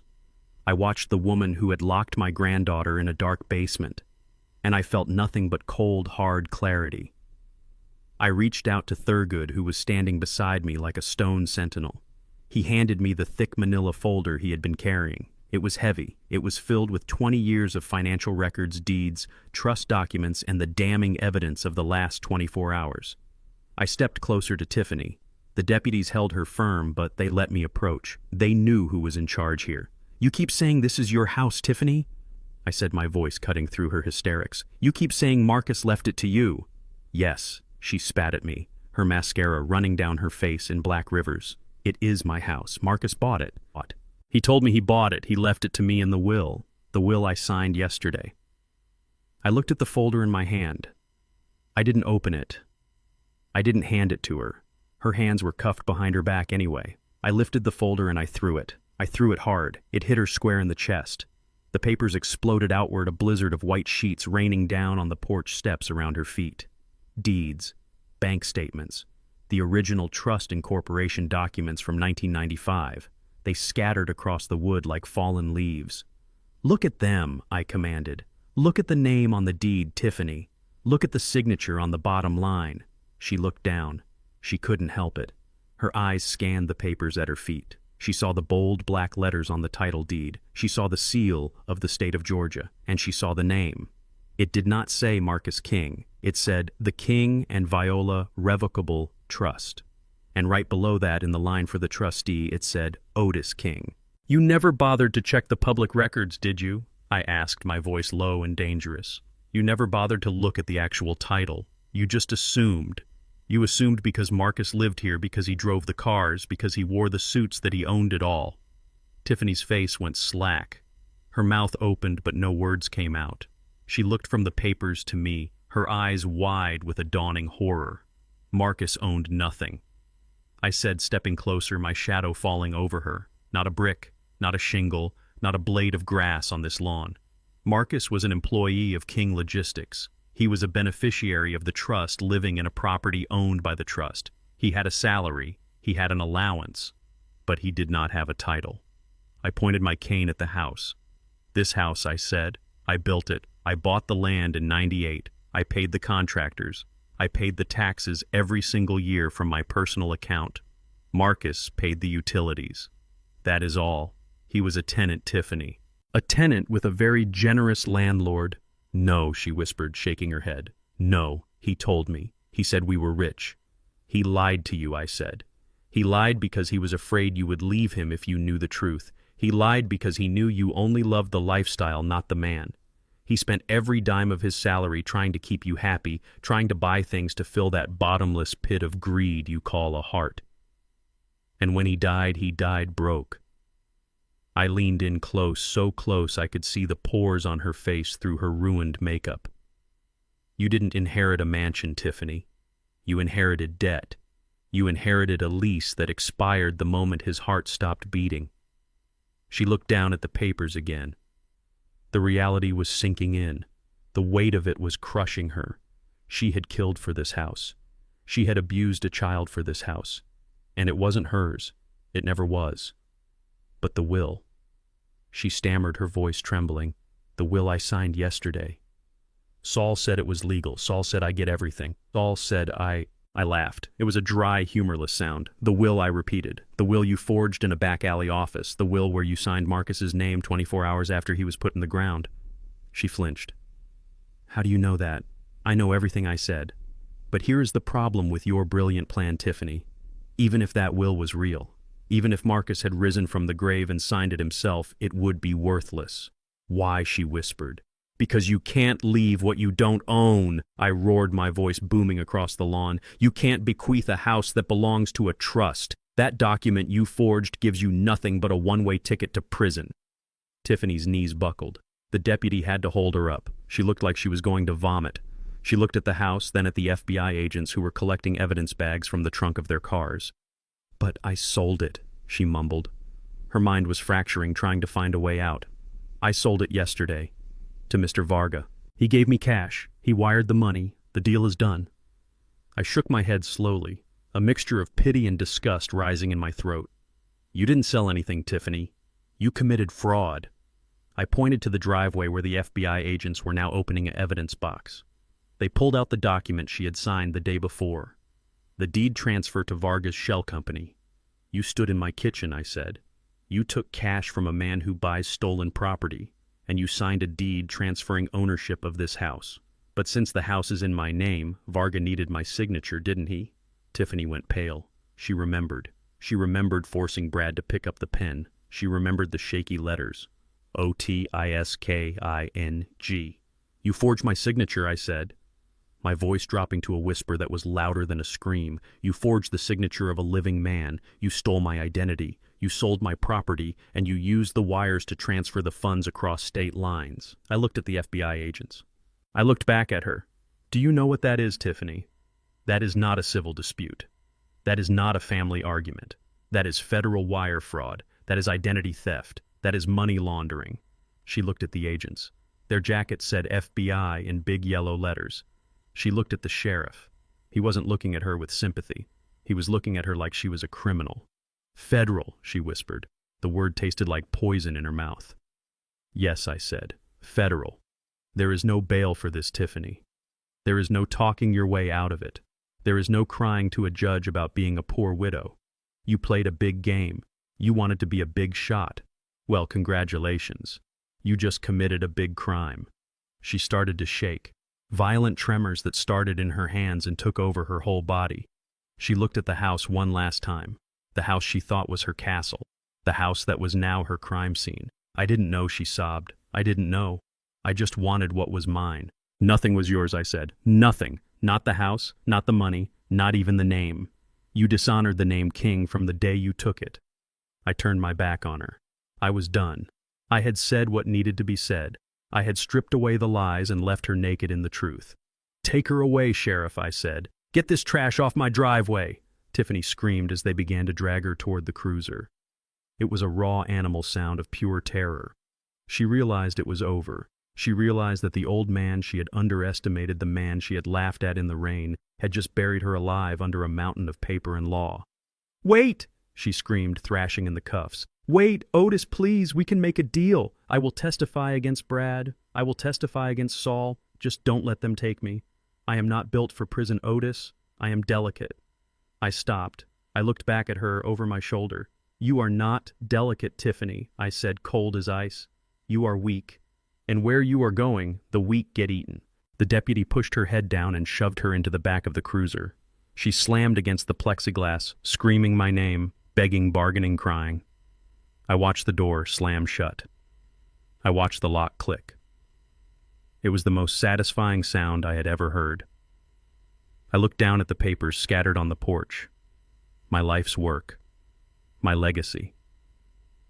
It was all there, written in ink and stamped with seals. She had tried to steal it. She had tried to burn it. But paper is stronger than fire when it has the truth written on it. Thurgood stepped up beside me. He put a hand on my shoulder. "It is done, Otis," he said quietly. "It is done." I agreed. I looked at the empty spot where she had stood. The rain had washed away the mud from yesterday, but the stain she left on my family would take longer to clean. But we would clean it. We would scrub it until it was gone. I looked over at Maya, who was sitting in the back of my SUV wrapped in a blanket eating a granola bar one of the agents had given her. She was watching me. She saw me take down the monster. She saw me stand tall. I walked down the steps. I walked toward my granddaughter. I had a house to reclaim, I had a company to run, and I had a little girl to raise. The king was back on his throne, and the usurper was in chains. Chaos is a useful smokescreen. While the sheriff was reading Tiffany her rights on the front porch, and the neighbors were filming the downfall of the woman who thought she was royalty, I turned my attention to the back of the house. I knew the layout of a rat's mind. When the ship starts to sink, the captain might go down with it, but the rats always look for the nearest hole. Brad was that rat. He was the muscle, the boyfriend, the personal trainer who thought he had hit the jackpot by sleeping with a grieving widow. But he had no loyalty. He saw the flashing blue lights reflecting off the trees. He saw the FBI windbreakers, and he made a calculation. Tiffany was finished. But he thought he could still survive. I watched on my tablet as he slipped away from the scene on the front lawn. He moved low and fast, crouching behind the hedges. He wasn't heading for his car. He knew we would have blocked the driveway. He was heading for the service entrance in the kitchen, the one that led out to the pool deck and the dense woods beyond the property line. He was carrying a black leather duffel bag. It wasn't his gym gear. I knew what was in there. It was the cash from the estate sale, the $22,000 in dirty bills they had collected yesterday. And it was the jewelry box he had stripped from my wife's vanity. He was trying to leave with the last scraps of my family's legacy slung over his shoulder. I tapped the radio on my lapel. "Silas," I said, my voice calm. "The runner is yours. Back perimeter. Do not let him cross the tree line." "Copy that, Mr. King," came the deep, gravelly reply. "We have eyes on him." I walked through the house. It was empty now, silent, except for the distant wail of sirens. I walked past the spot where my son used to sit, past the kitchen island where they had signed the fake deed. I opened the back French doors and stepped out onto the terrace. The morning air was cool, but Brad was sweating. I saw him sprinting across the manicured lawn, his expensive sneakers tearing up the grass. He was fast. He was athletic. He looked like a man running for a touchdown. But he wasn't running against a defensive line. He was running against a private military contractor. Just as Brad reached the edge of the patio, a shadow detached itself from the oak trees. Silas. He didn't look like he was moving fast, but he covered the ground with terrifying efficiency. He stepped directly into Brad's path. Brad tried to swerve. He tried to use his momentum to spin past the big man, but Silas simply reached out. It looked effortless. He grabbed the strap of the duffel bag with one hand and Brad's shoulder with the other. The momentum stopped instantly. Brad's feet flew out from under him. He hit the stone pavers of the pool deck with a bone-rattling thud. The breath left his body in a wheezing gasp. The bag slid across the stone, stopping at my feet. I looked down at it. I nudged it with my cane. It was heavy with greed. Brad scrambled backward, crab-walking away from Silas, his eyes wide with panic. He looked up and saw me standing there, framed by the morning sun. "Otis," he gasped, his chest heaving. "Otis, listen, I was just coming to find you. I was securing the assets. I didn't want the cops to take them." I stared at him. The lie was so pathetic it was almost insulting. "You were securing them in the woods," I asked, "in a bag, while running away from the police." "I was scared," Brad stammered. I panicked. "Look, man, I don't know what Tiffany got herself into, but I am just the trainer. I didn't sign anything. You saw the papers. My name isn't on anything. I am innocent." I walked closer to him. My cane tapped rhythmically on the stone. "Innocent," I repeated. "You think because you didn't hold the pen you are innocent. You think because you didn't sign the deed you get to walk away." "I didn't do anything," Brad pleaded. "I just did what she told me." "She is crazy, Otis. She threatened me." I reached into my pocket and pulled out my phone. "You are a big man, Brad," I said, looking him up and down. "You spend hours in the gym. You build your muscles. You pride yourself on your strength. And yet you say a woman forced you." I swiped the screen. I found the file I had saved the night before. "But we both know that isn't true," I said. "We know who the violent one is." I turned the screen toward him and pressed play. The video was clear. It was from the hidden camera in the kitchen hallway. It showed the scene from 2 nights ago. It showed Maya trying to run to the basement door. It showed Tiffany screaming, but then it showed Brad. On the screen, Brad grabbed my 14-year-old granddaughter. He didn't just hold her. He threw her against the wall. He loomed over her, his face twisted in a snarl. He raised a fist not to hit her, but to terrify her. He grabbed her by the neck of her pajamas and dragged her to the dark stairs. I watched Brad watching himself. I saw the color drain from his face. He saw the monster on the screen, and he knew there was no hiding from it. That looks worse than it was," he whispered. "I was just trying to get her downstairs. You put your hands on a child," I said, my voice dropping to a register that vibrated in the air. "You used your strength to terrorize a little girl. You locked her in the dark. You laughed while she cried." I stepped closer. Silas moved with me, a silent guardian. "You are a thief, Brad. You are a fraud. But those are crimes of greed. I can almost understand greed, but hurting a child, that is a crime of the soul. That is something that stains you forever. Brad looked at the woods, then at Silas, then at me. He realized there was no way out. He realized his charm, his muscles, his excuses were useless. "Please, Otis." He begged, tears forming in his eyes. "Don't show that to the cops. They will bury me. I will give you the money. I have money stashed. I can pay you. Just let me go. I will disappear. You will never see me again." I looked at the duffel bag at my feet. "You have nothing I want," I said. I signaled to the side of the house. 2 sheriff's deputies came around the corner, their hands on their belts. They had been waiting for my signal. "That is him," I said, pointing at Brad with my cane. "That is the man who assaulted a minor and attempted to flee with stolen property." Brad scrambled to his feet. He looked wild. He looked dangerous. He decided he wasn't going back to jail. He decided he could fight his way out. He lunged. Not at me, but at the gap between the deputies. He thought he could break the line. He was wrong. The first deputy sidestepped and swept Brad's leg. It was a textbook takedown. Brad hit the ground face first for the second time that morning. Before he could scramble up, the second deputy was on him, a knee pressed firmly into the center of his back. Brad howled in pain and frustration. He thrashed, trying to bench press the officer off of him, but the leverage was against him.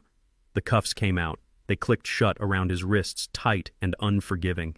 "Get off me!" he screamed, spitting grass and blood. "You can't do this. I am a victim here." The deputies hauled him to his feet. He was covered in dirt, his expensive pants torn, his chest heaving. He looked at me, and his eyes were full of hate. "You old dinosaur," he spat. "You think you won. You are just a bitter old man." I walked right up to him. I was close enough to smell the fear sweating out of his pores. I looked him in the eye. I let him see the man who had survived riots and strikes and decades of hard labor. "I didn't win, Brad," I said softly. "Justice won." I leaned in closer so only he could hear me. "I know where you are going, son. I know the facility, and I know the men inside." I paused, letting the words sink in. "In prison," I whispered, "they love men like you. Personal trainers. Pretty boys with big muscles and small hearts. You are going to be very popular in the general population. They are going to appreciate all that work you did on your body." His eyes went wide. The bravado vanished. The tough guy evaporated. All that was left was a terrified child realizing the lights were about to go out.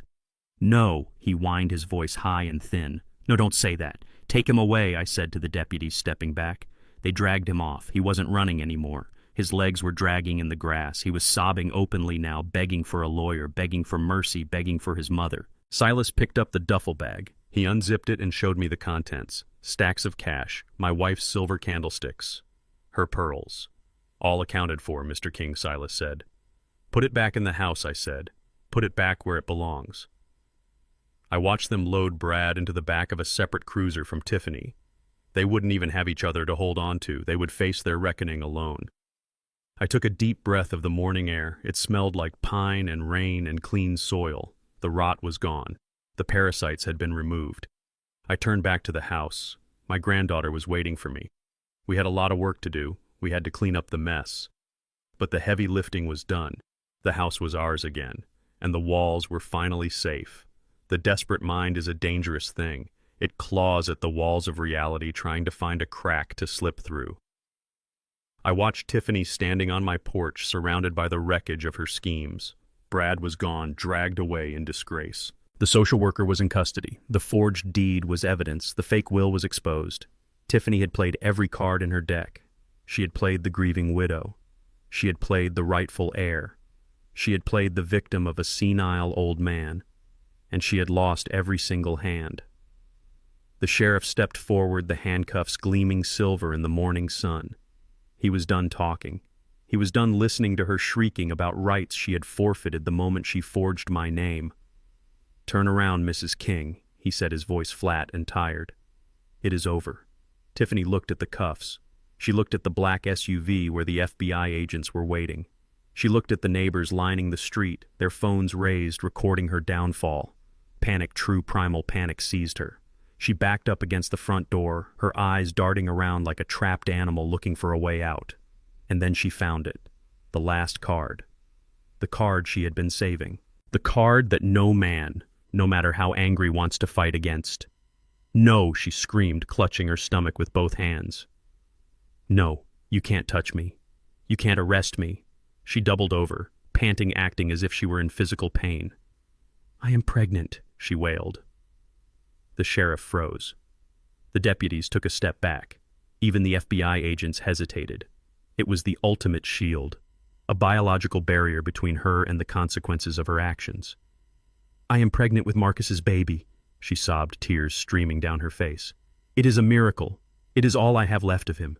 If you arrest me, the stress will kill the baby. You will be murderers. Do you want that on your conscience?" A murmur went through the crowd of neighbors. I saw Mrs. Vanderbilt down the street lower her phone, her hand going to her mouth in shock. A baby. A grandchild. It changed the narrative. Suddenly, Tiffany wasn't just a thief, she was a mother protecting an unborn legacy. Tiffany saw the hesitation. She saw the doubt in the sheriff's eyes. She pressed her advantage. "Please," she begged, dropping to her knees on the porch. "Please, Otis, I know you hate me. But think about your grandchild. This is Marcus's flesh and blood. Don't let them take me to a cell. Don't let them hurt the baby." She looked up at me, her eyes wide and pleading. For a second, just a split second, she almost looked convincing. She was a master actress. She knew exactly where to aim the knife to cut the deepest. She was using my dead son and a phantom child to hold me hostage. I looked at her. I looked at her flat stomach. I looked at the way she clutched it, performing the role of the protective mother, and I felt nothing but ice. I reached out to Thurgood. He was already opening his briefcase. He knew what was coming. He had anticipated this lie weeks ago because men like us, we prepare for the unthinkable. He handed me a blue medical file. It wasn't thick, but it was heavy with truth. I stepped onto the porch. The wood creaked under my weight. I walked past the hesitant sheriff. I stood over Tiffany, casting a long shadow over her performance. "Get up, Tiffany," I said, my voice low and hard. "I can't," she sobbed. "The baby. I feel faint." "There is no baby," I said. She looked up at me, her face twisted in a mask of outrage. "How dare you? How dare you deny your own grandchild? I took a test this morning. It is positive. It is a miracle, Otis. Marcus sent this to me from heaven." I opened the blue folder. I pulled out a single sheet of paper. It wasn't a will. It wasn't a deed. It was a medical record from the Atlanta Center for Women's Health dated 5 years ago. I started reading aloud, my voice booming across the lawn, ensuring every neighbor, every officer, and every agent heard the truth. Patient name, Tiffany Miller King. Date of procedure, November 14th, 2019. Procedure, bilateral tubal ligation. Tiffany stopped crying. The sound cut off as if someone had flipped a switch. She stared at the paper in my hand. Her mouth opened, but no sound came out. "You had your tubes tied 5 years ago, Tiffany." I continued reading the surgeon's notes. "Voluntary sterilization, no complications, permanent." I lowered the paper and looked her in the eye. "You told Marcus you were trying," I said, my voice trembling with a rage I could barely contain. "For 5 years you watched my son cry because he wanted to be a father. You watched him pray. You watched him spend thousands on fertility treatments for himself, thinking he was the problem. You let him believe he was broken." I took a step closer. "He died thinking he failed you. He died thinking he couldn't give you a family, and the whole time you were sterile by choice. You lied to him every single day, and now you are lying to the police to save your own skin." I threw the paper at her feet. "There is no baby, Tiffany. There is no miracle. There is just another lie." The crowd on the street went silent. The sympathy evaporated, replaced by a collective gasp of horror. To steal money is one thing.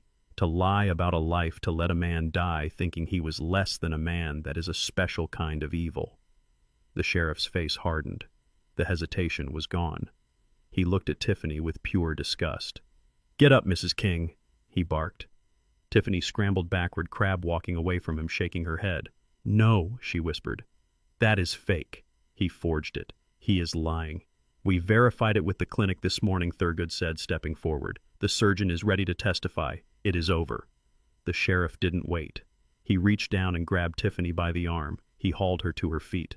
She was dead weight, limp with shock. "Turn around," the sheriff commanded. She didn't turn around. She couldn't. She was paralyzed by the exposure of her deepest, ugliest secret. So the sheriff spun her. He pulled her arms behind her back. "You are hurting me," she shrieked, finding her voice again. "Police brutality. I will sue you. I will sue all of you." The cuffs clicked. Check. Mate. The sound was sharp, final, and beautiful. I watched as the metal bit into her wrists. I watched the reality settle onto her shoulders. She wasn't going to Paris. She wasn't going to drive a Porsche. She was going to county lockup. "Let's go," the sheriff said, pushing her toward the stairs. She fought then. The realization that the show was over kicked in, and she fought like a cornered rat. She kicked at the deputies. She spit. She screamed my name. "Otis," she yelled as they dragged her down the steps, her heels catching on the wood. "Otis, help me. I am family. I was his wife." "You were a parasite," I said, watching her go. "And the host is finally cured." They dragged her across the lawn. Her feet left furrows in the grass. She looked at the neighbors, screaming for help, screaming for someone to save her. "Mrs. Gable, help me!" she screamed at the social worker who was already in the back of another cruiser. Tell them I'm a good person." But nobody answered. The neighbors turned their backs. The agents watched impassively. They reached the cruiser. The deputy opened the back door. He pushed her head down, protecting her from hitting the frame, a courtesy she didn't deserve. She tried to hook her legs around the door frame, resisting to the bitter end. "I own this house," she screamed one last time, her voice cracking. "I am the queen." The deputy shoved her inside. He slammed the door. The thud echoed across the estate. I watched her through the window. She was thrashing against the glass, her face distorted by rage and fear. She was screaming, but the sound was muffled now. She was in a cage. I stood on the porch of my reclaimed home. The air felt cleaner. The weight on my chest, the weight I had carried since the moment I got that phone call about Marcus's death, began to lift. I looked down at the medical record on the floor, the paper that proved she had broken my son's heart long before she broke his bank account. I picked it up. I folded it carefully and put it in my pocket. It was evidence, but it was also closure. Marcus wasn't broken. He was betrayed. And now he was avenged. Silas walked up the steps. "Secure, sir," he said. "The house is clear. The prisoners are in custody." "Thank you, Silas," I said. I looked over at the black SUV where Maya was waiting. She was watching. She had seen the bad woman go away. She had seen the truth win. I walked down the steps. My cane tapped a steady rhythm on the pavement. I didn't look at the police cars. I didn't look at the flashing lights. I looked at my granddaughter. I opened the door. "Is she gone?" Maya asked, her voice small. "She is gone, baby girl," I said. "She is gone for good." Maya looked at the house. It was big. It was empty. It was a little scary. "Can we go inside?" she asked. "Not yet," I said. "We have to clean it first. We have to get the bad energy out." I climbed into the SUV beside her.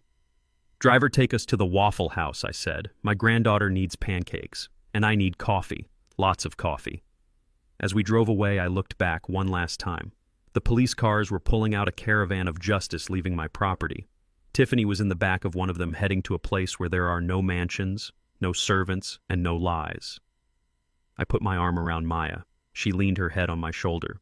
"We are going to be all right, Granddaddy," she whispered. "Yes, we are," I said. "We are going to be just fine. The King family is still standing." The sirens faded into the distance, dragging the noise and the shame away with them.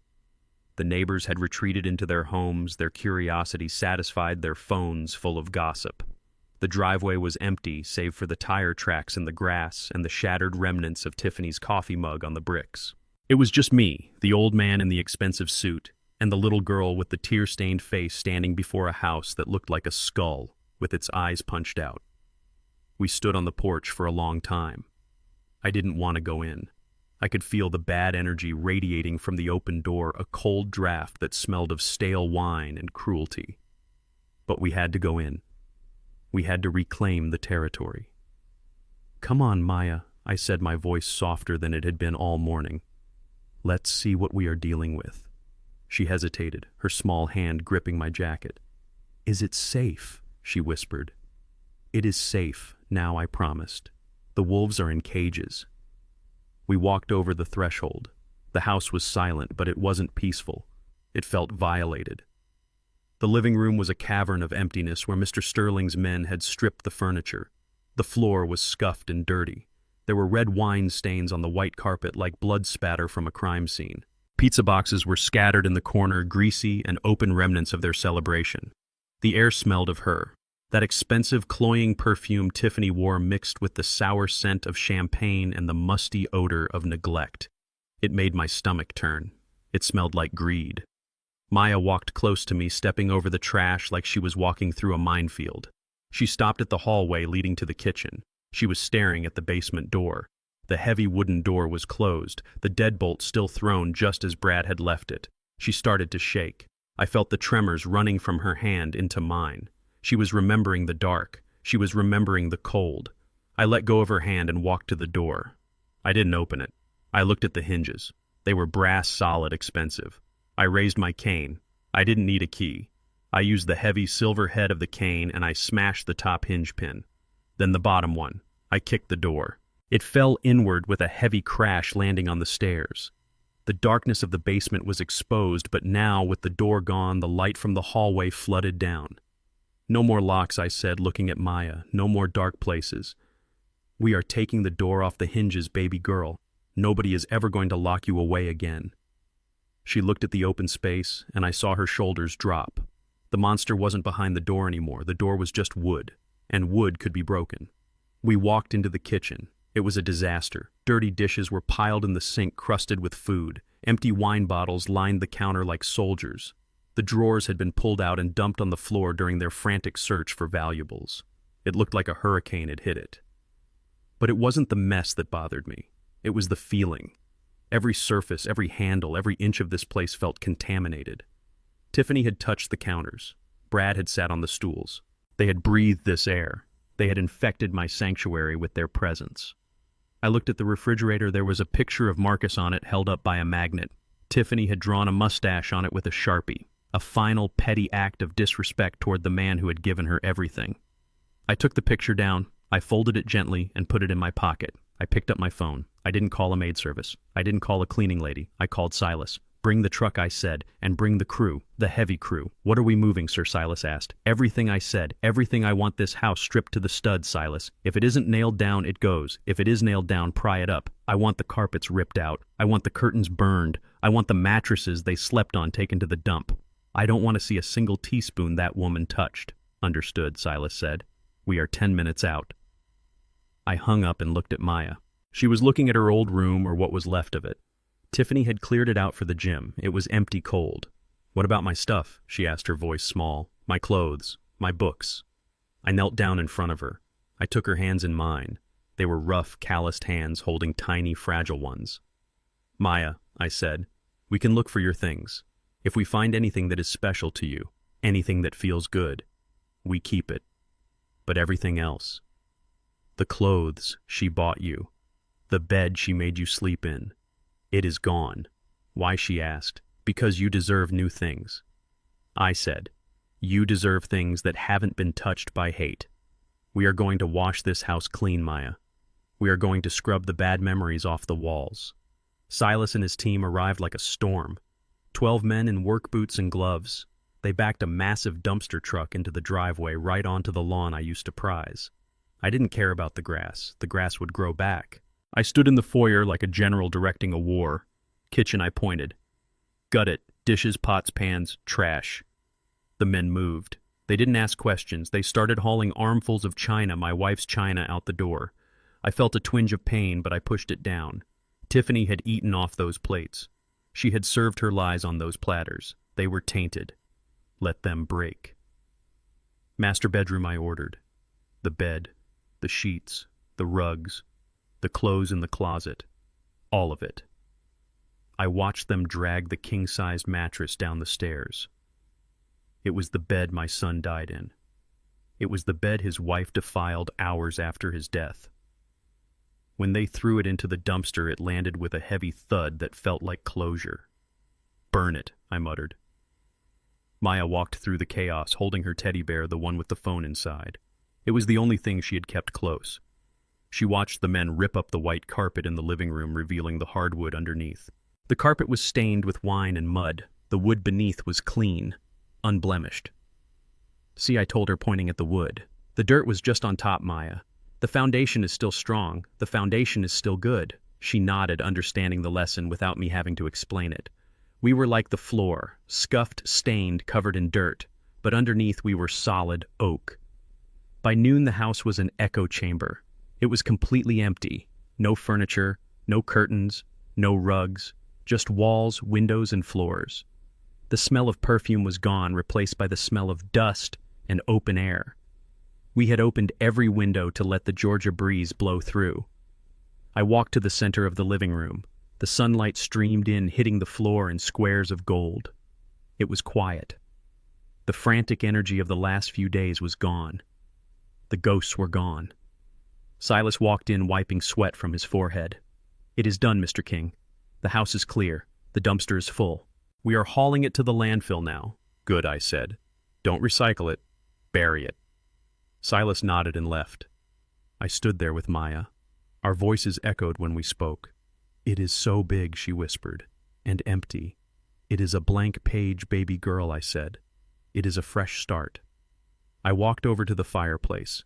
The only thing I had saved was the painting of the steelworkers which Sterling had returned to me, and the urn containing Marcus's ashes which I had found tucked away in a closet forgotten by his wife. I placed the urn on the mantelpiece. "You are home, son," I whispered. "You are finally home." I turned to Maya. She was hugging her bear, looking lost in the vast space. "What do we do now?" she asked. "Now," I said, a smile cracking the weary lines of my face. "Now we go shopping." Her eyes widened. "Shopping?" I pulled out the black card. It felt warm in my hand. "We need beds," I said. "We need sofas. We need plates. We need a TV big enough to see from space. And you need a room." I walked over to her. "What color do you want your room?" I asked. "Tiffany painted it beige." "I hate beige." "Purple," Maya said instantly. "Bright purple, with stars on the ceiling." "Done," I said. "Purple paint. Glow in the dark stars. The fluffiest rug they make. And a lock on the door that only you have the key to. Not to keep you in. To keep the world out when you need to rest." She smiled. It was the first real smile I had seen on her face in months. It was small, tentative, but it was there. "Can we get a dog?" she asked. I looked at the scratched floors. I looked at the empty yard. "2 dogs," I said. "Big ones. To watch the porch." We walked out of the house, leaving the door open to the fresh air. The nightmare was over. The house was clean. We had stripped away the rot, the greed, the pain. We had thrown it all in a dumpster and watched it drive away. We stood on the porch looking out over the property. It was ours. Really ours. "We are not just fixing a house, Maya," I said, putting my arm around her shoulders. "We are building a home, a real home, from scratch. No lies, no secrets, just us." She leaned into me. "I think I'm going to like the new house, Granddaddy," she said. "I think so too, baby girl," I said. "I think so too." We walked to the car, ready to fill the empty spaces with new memories. The past was dead. Long live the future. The Georgia Correctional Facility was a cold, hard place made of concrete and regret. Tiffany was now a resident there. Inmate number 4729. She had traded her designer dresses for an orange jumpsuit and her sprawling mansion for a 6x8 cell. I sat in my office at the newly renamed King and Granddaughter Logistics, watching the rain streak against the glass. It had been 3 months since the arrest. 3 months of rebuilding. 3 months of peace.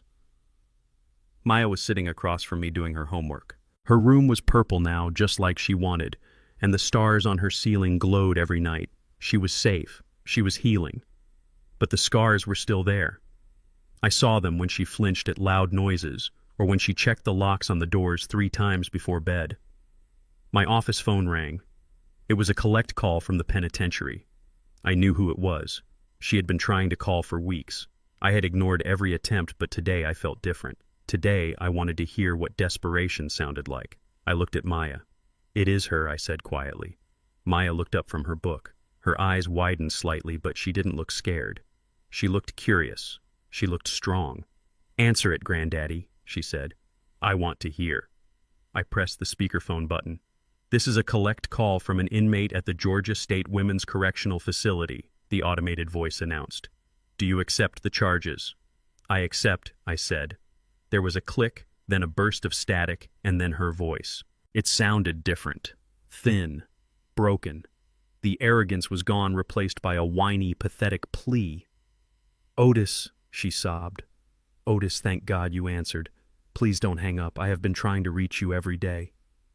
I said nothing. I just let the silence stretch out, let her fill it with her own anxiety.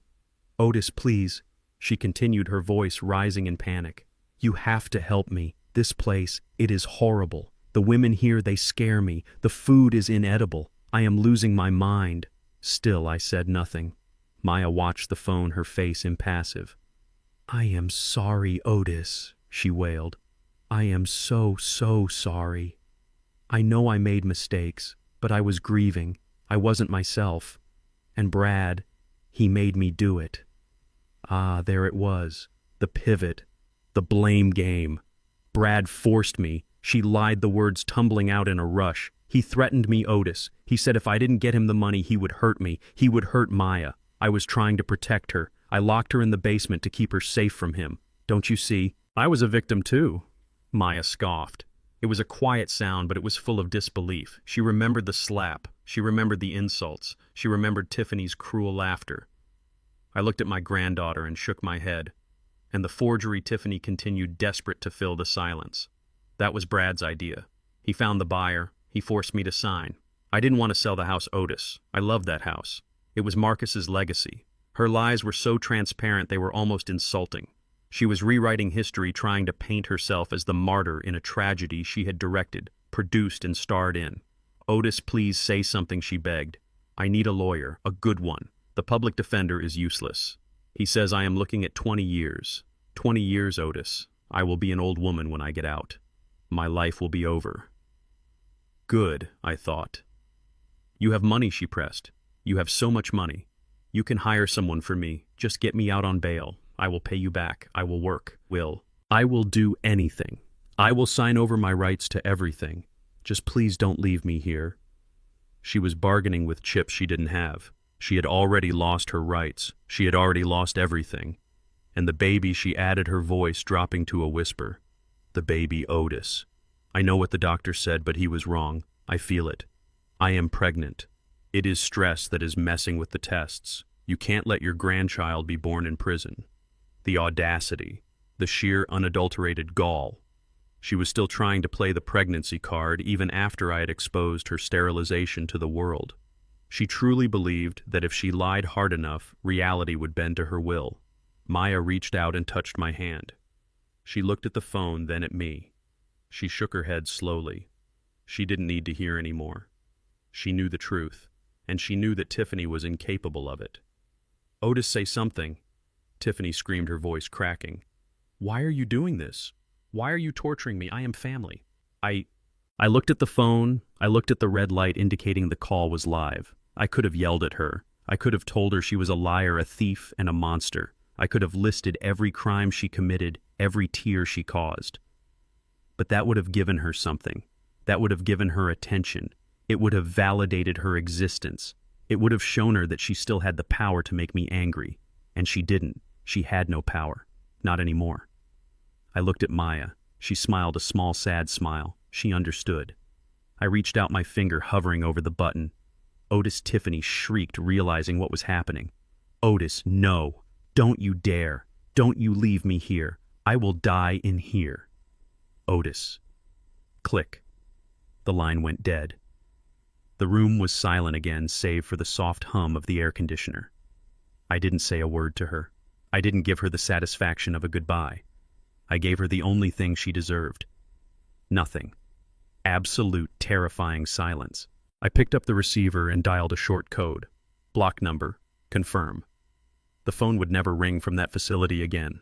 I looked at Maya. She is gone, I said. She is gone, Maya repeated. We went back to our homework. The rain continued to fall outside, washing away the dirt of the city. But inside it was warm. It was quiet. And for the first time in a long time, it was clean. Silence, I realized, is not just the absence of noise. It is the sound of peace. It is the sound of a chapter closing. And it was the loudest answer I could have ever given her. The smell of diesel and coffee was different now. It didn't smell like betrayal anymore. It smelled like the future. I walked through the lobby of King and Granddaughter Logistics, my cane tapping a steady rhythm on the polished floor. But this time I wasn't alone. Walking beside me, her small hand tucked into the crook of my arm, was Maya. She was 14, but she looked older. The last few months had stripped away her childhood innocence, but in its place they had left something stronger, a spine of steel. She was wearing a navy blue blazer I had bought her, tailored to fit her small frame. She looked like a miniature executive, but her eyes were wide, taking in everything: the bustling office, the ringing phones, the drivers coming in with their manifests. "This is it, baby girl," I said, gesturing to the sprawling complex. "This is the engine. This is what feeds us." Maya looked at the wall of photos behind the reception desk. There were pictures of me when I started with one truck, pictures of Marcus smiling and weak shaking hands with clients, and now a new picture, a picture of me and Maya standing in front of the reclaimed house. "Is it hard?" she asked, her voice quiet but steady. "Running all of this. It is the hardest thing in the world," I said, "and the easiest. It is hard because people will try to take it from you. They will smile in your face while they pick your pockets. They will tell you you are too young, too small, too female." I looked at her. I needed her to understand. I needed her to be tougher than Marcus. I couldn't let her be soft. Soft got you eaten. But it is easy. I continued. "If you remember one rule, respect is earned, loyalty is returned, and ownership is absolute. You never let anyone tell you this isn't yours." We walked to the elevator. I punched the code for the executive floor, the same floor where I had evicted Tiffany and her parasites. The doors opened. The hallway was quiet. The boardroom was waiting. I had called a meeting, not with the sharks. I had fired the sharks. I had called a meeting with the backbone of the company, the fleet managers, the head mechanics, the senior drivers, men and women who had been with me since the beginning. They were sitting around the table, drinking coffee, looking nervous. They knew the old man was back, but they didn't know why the little girl was there. I walked to the head of the table. I didn't sit. I stood tall, my hand on Maya's shoulder. "Gentlemen, ladies," I said, my voice filling the room. "You all know what happened. You know the storm we weathered." Heads nodded. They knew. The gossip had been hot. "But storms pass," I said, "and after the storm you have to rebuild. You have to look to the horizon." I looked down at Maya. She was nervous. I could feel her trembling slightly, but she didn't look down. She looked around the table, meeting the eyes of these hard men and women. She held her ground. "This," I said, my voice swelling with pride, "is Maya King. She is my granddaughter. She is the daughter of Marcus King. And as of this morning, she is the sole beneficiary of the King and Viola Trust." A murmur went through the room. Surprise, curiosity, respect. "She is young," I acknowledged. "She has a lot to learn. She has homework to do. But make no mistake, she is the future of this company. When I am gone, she will be the one signing your checks. She will be the one steering this ship." I looked at Miller, the operations manager. "Miller," I said, "I want you to take her to the dispatch floor. Show her how we route the trucks. Show her how we track the fuel. Don't go easy on her. If she makes a mistake, correct her." Miller nodded, a smile cracking his weathered face. "You got it, boss." "Nice to meet you, Miss King." "Miss King." Maya smiled. It was a small, shy smile, but it was real. I turned to Sarah, the head of HR. "Sarah, I want you to show her the payroll. Show her the benefits. Teach her that our drivers are not numbers. They are people with families. If we don't take care of them, they won't take care of us." "Understood, Mr. King," Sarah said, winking at Maya. I looked at the rest of the table. "She is going to be here every Saturday," I said. "She is going to learn every job in this building, from sweeping the floors to negotiating the contracts. She is going to know the smell of oil and the feel of a ledger, because you can't lead if you don't know the work." I squeezed Maya's shoulder. "Do you understand what I am asking of you, Maya?" I asked softly. She looked up at me. Her eyes were clear. The fear of the basement was gone, replaced by a spark of ambition. "I understand, Granddaddy," she said. "I won't let you down. I won't be like him." She didn't say her father's name. She didn't have to. We both knew. Marcus had been given the kingdom, but he hadn't earned it. Maya would earn it, every inch of it. Good, I said. Now go. Miller is waiting. I watched her walk away. She walked with a purpose. She didn't skip. She marched. She walked up to Miller and shook his hand, her grip firm, just like I taught her. I sat down in my chair, the heavy leather chair at the head of the table. I watched my granddaughter start her education. It wasn't reading, writing, and arithmetic. It was power, responsibility, and legacy. Later that afternoon, we walked out to the main yard. The sun was setting, turning the sky into a blaze of gold. Rows of massive 18-wheelers were lined up, gleaming chrome and polished steel. The engines were idling a low rumble that vibrated in your chest. "This is the heartbeat, Maya," I said, gesturing to the trucks. "These machines move the world. They carry food to the hungry. They carry medicine to the sick. They carry the economy on their backs." Maya walked up to the lead truck, a giant red Peterbilt.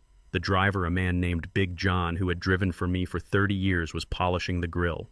He looked down and smiled. "Hey there, little boss," he rumbled. "You want to see the view from up here?" Maya looked at me for permission. I nodded. "Go ahead," I said. "Climb." She pulled herself up the steps, her small hands gripping the rails. She climbed into the cab. She sat in the driver's seat, her feet dangling high above the pedals. She put her hands on the massive steering wheel. She looked tiny, but she looked right. Big John laughed. "She is a natural Otis. She has got the look." I stood on the asphalt looking up at her. She was framed by the windshield, the setting sun reflecting in the glass. She looked powerful. She looked safe. She looked like a queen.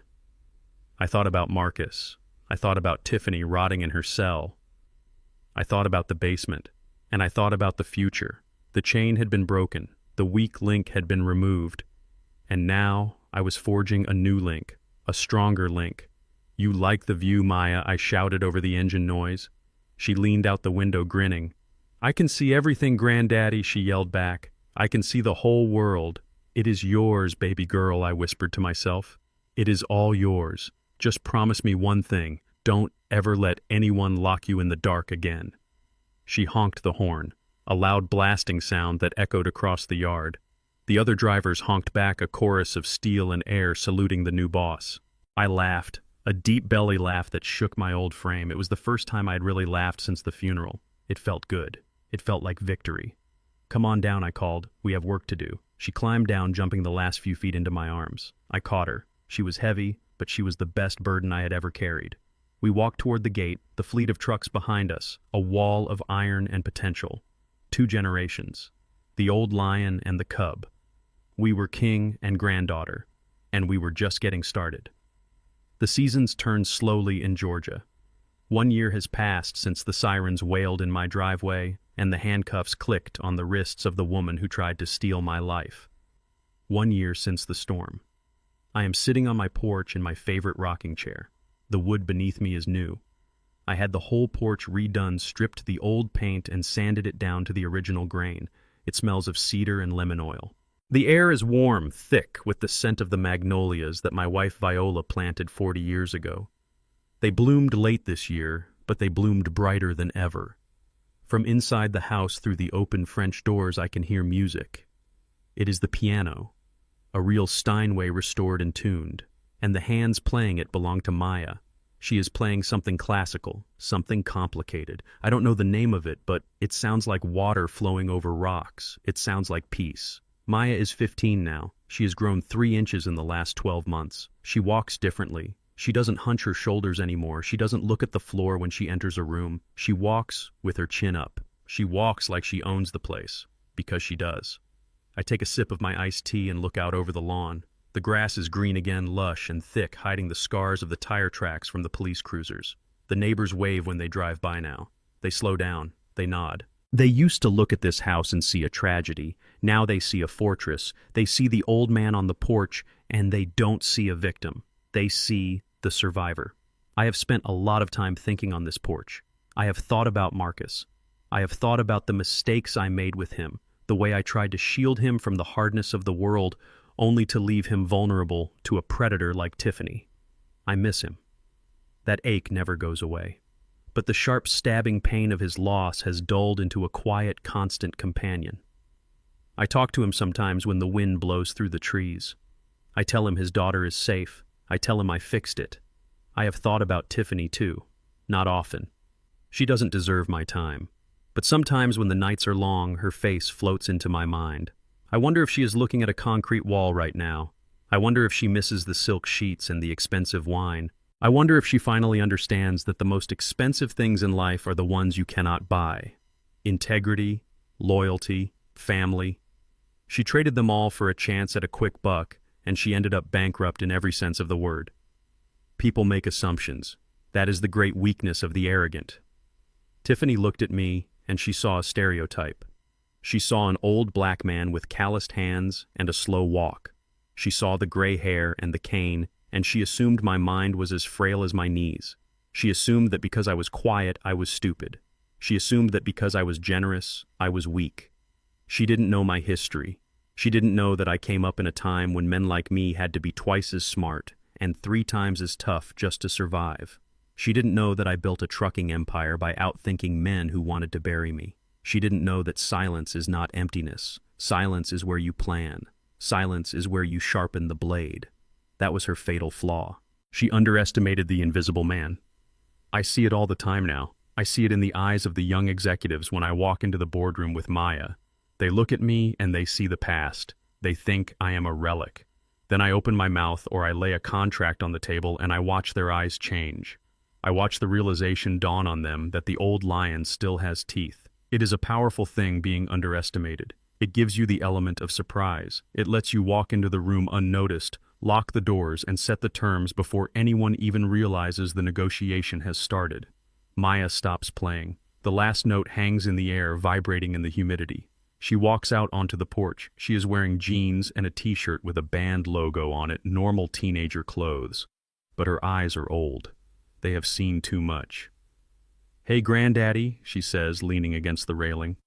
"Hey, baby girl," I reply. "That was beautiful." She smiles. It is a real smile. It reaches her eyes. "I was thinking," she says, "for the anniversary of the company next month, should we have the party here?"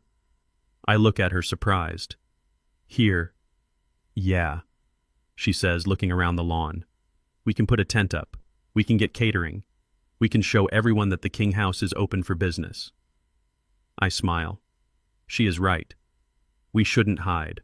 We shouldn't let the memory of what happened here keep us in the shadows. We should fill this place with life again. We should fill it with noise and laughter and people who respect us. "That is a hell of a good idea, Maya," I say. "You organize it. It is your house, too." She beams at me. Then her face gets serious.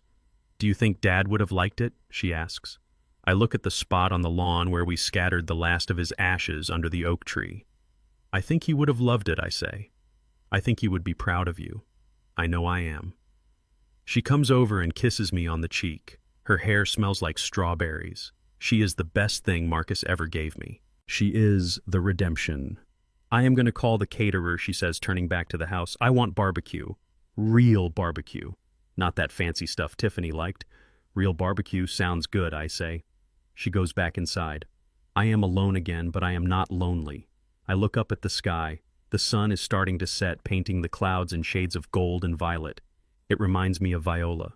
She loved this time of day. She called it the golden hour. Viola. I whisper to the empty air. I did it. I cleaned house. I protected the girl. You can rest easy now. I feel a breeze brush against my face. It feels like approval. I have learned a lot in 78 years. I have learned that money is a tool, not a god. I have learned that blood doesn't make you family, loyalty does. And I have learned that the most dangerous person in the room is not the one shouting threats. It is the one sitting quietly in the corner watching, waiting, and keeping score. Life is a long game. Tiffany tried to play a sprint. She tried to grab everything in one dash, but I was playing a marathon. I was playing for legacy, and in the end the tortoise didn't just beat the hare. The tortoise owned the track. I grip my cane and stand up. My knees pop, but they hold. I am still standing. The house is still standing. The name is still standing. Many mistake silence for weakness and gray hair for senility. Tiffany looked at me and saw a helpless old man she could crush. She didn't know she was standing on a mountain I built with my own hands. In this life, never let anyone define your worth by your age or your grief. Protect your kingdom, not with loud noises, but with ironclad deeds. When the wolves come to your door thinking you are prey, make sure you are the one opening the door with the law in one hand and the truth in the other. So that is my story. If you ever feel like the world is pushing you down, if you ever feel like people are looking right through you, just remember one thing: you are not invisible. You are just waiting for your moment. And when that moment comes, do not hesitate. Strike hard, strike true, and take back what is yours. If you enjoyed this story of justice and redemption, please hit that like button and subscribe to the channel. It helps us share more stories like this one. And tell me in the comments, what would you have done if you were in my shoes? Would you have waited, or would you have called the police on day one? I read every comment and I want to know your thoughts. Thanks for listening. Stay strong, stay sharp, and never let anyone take your crown.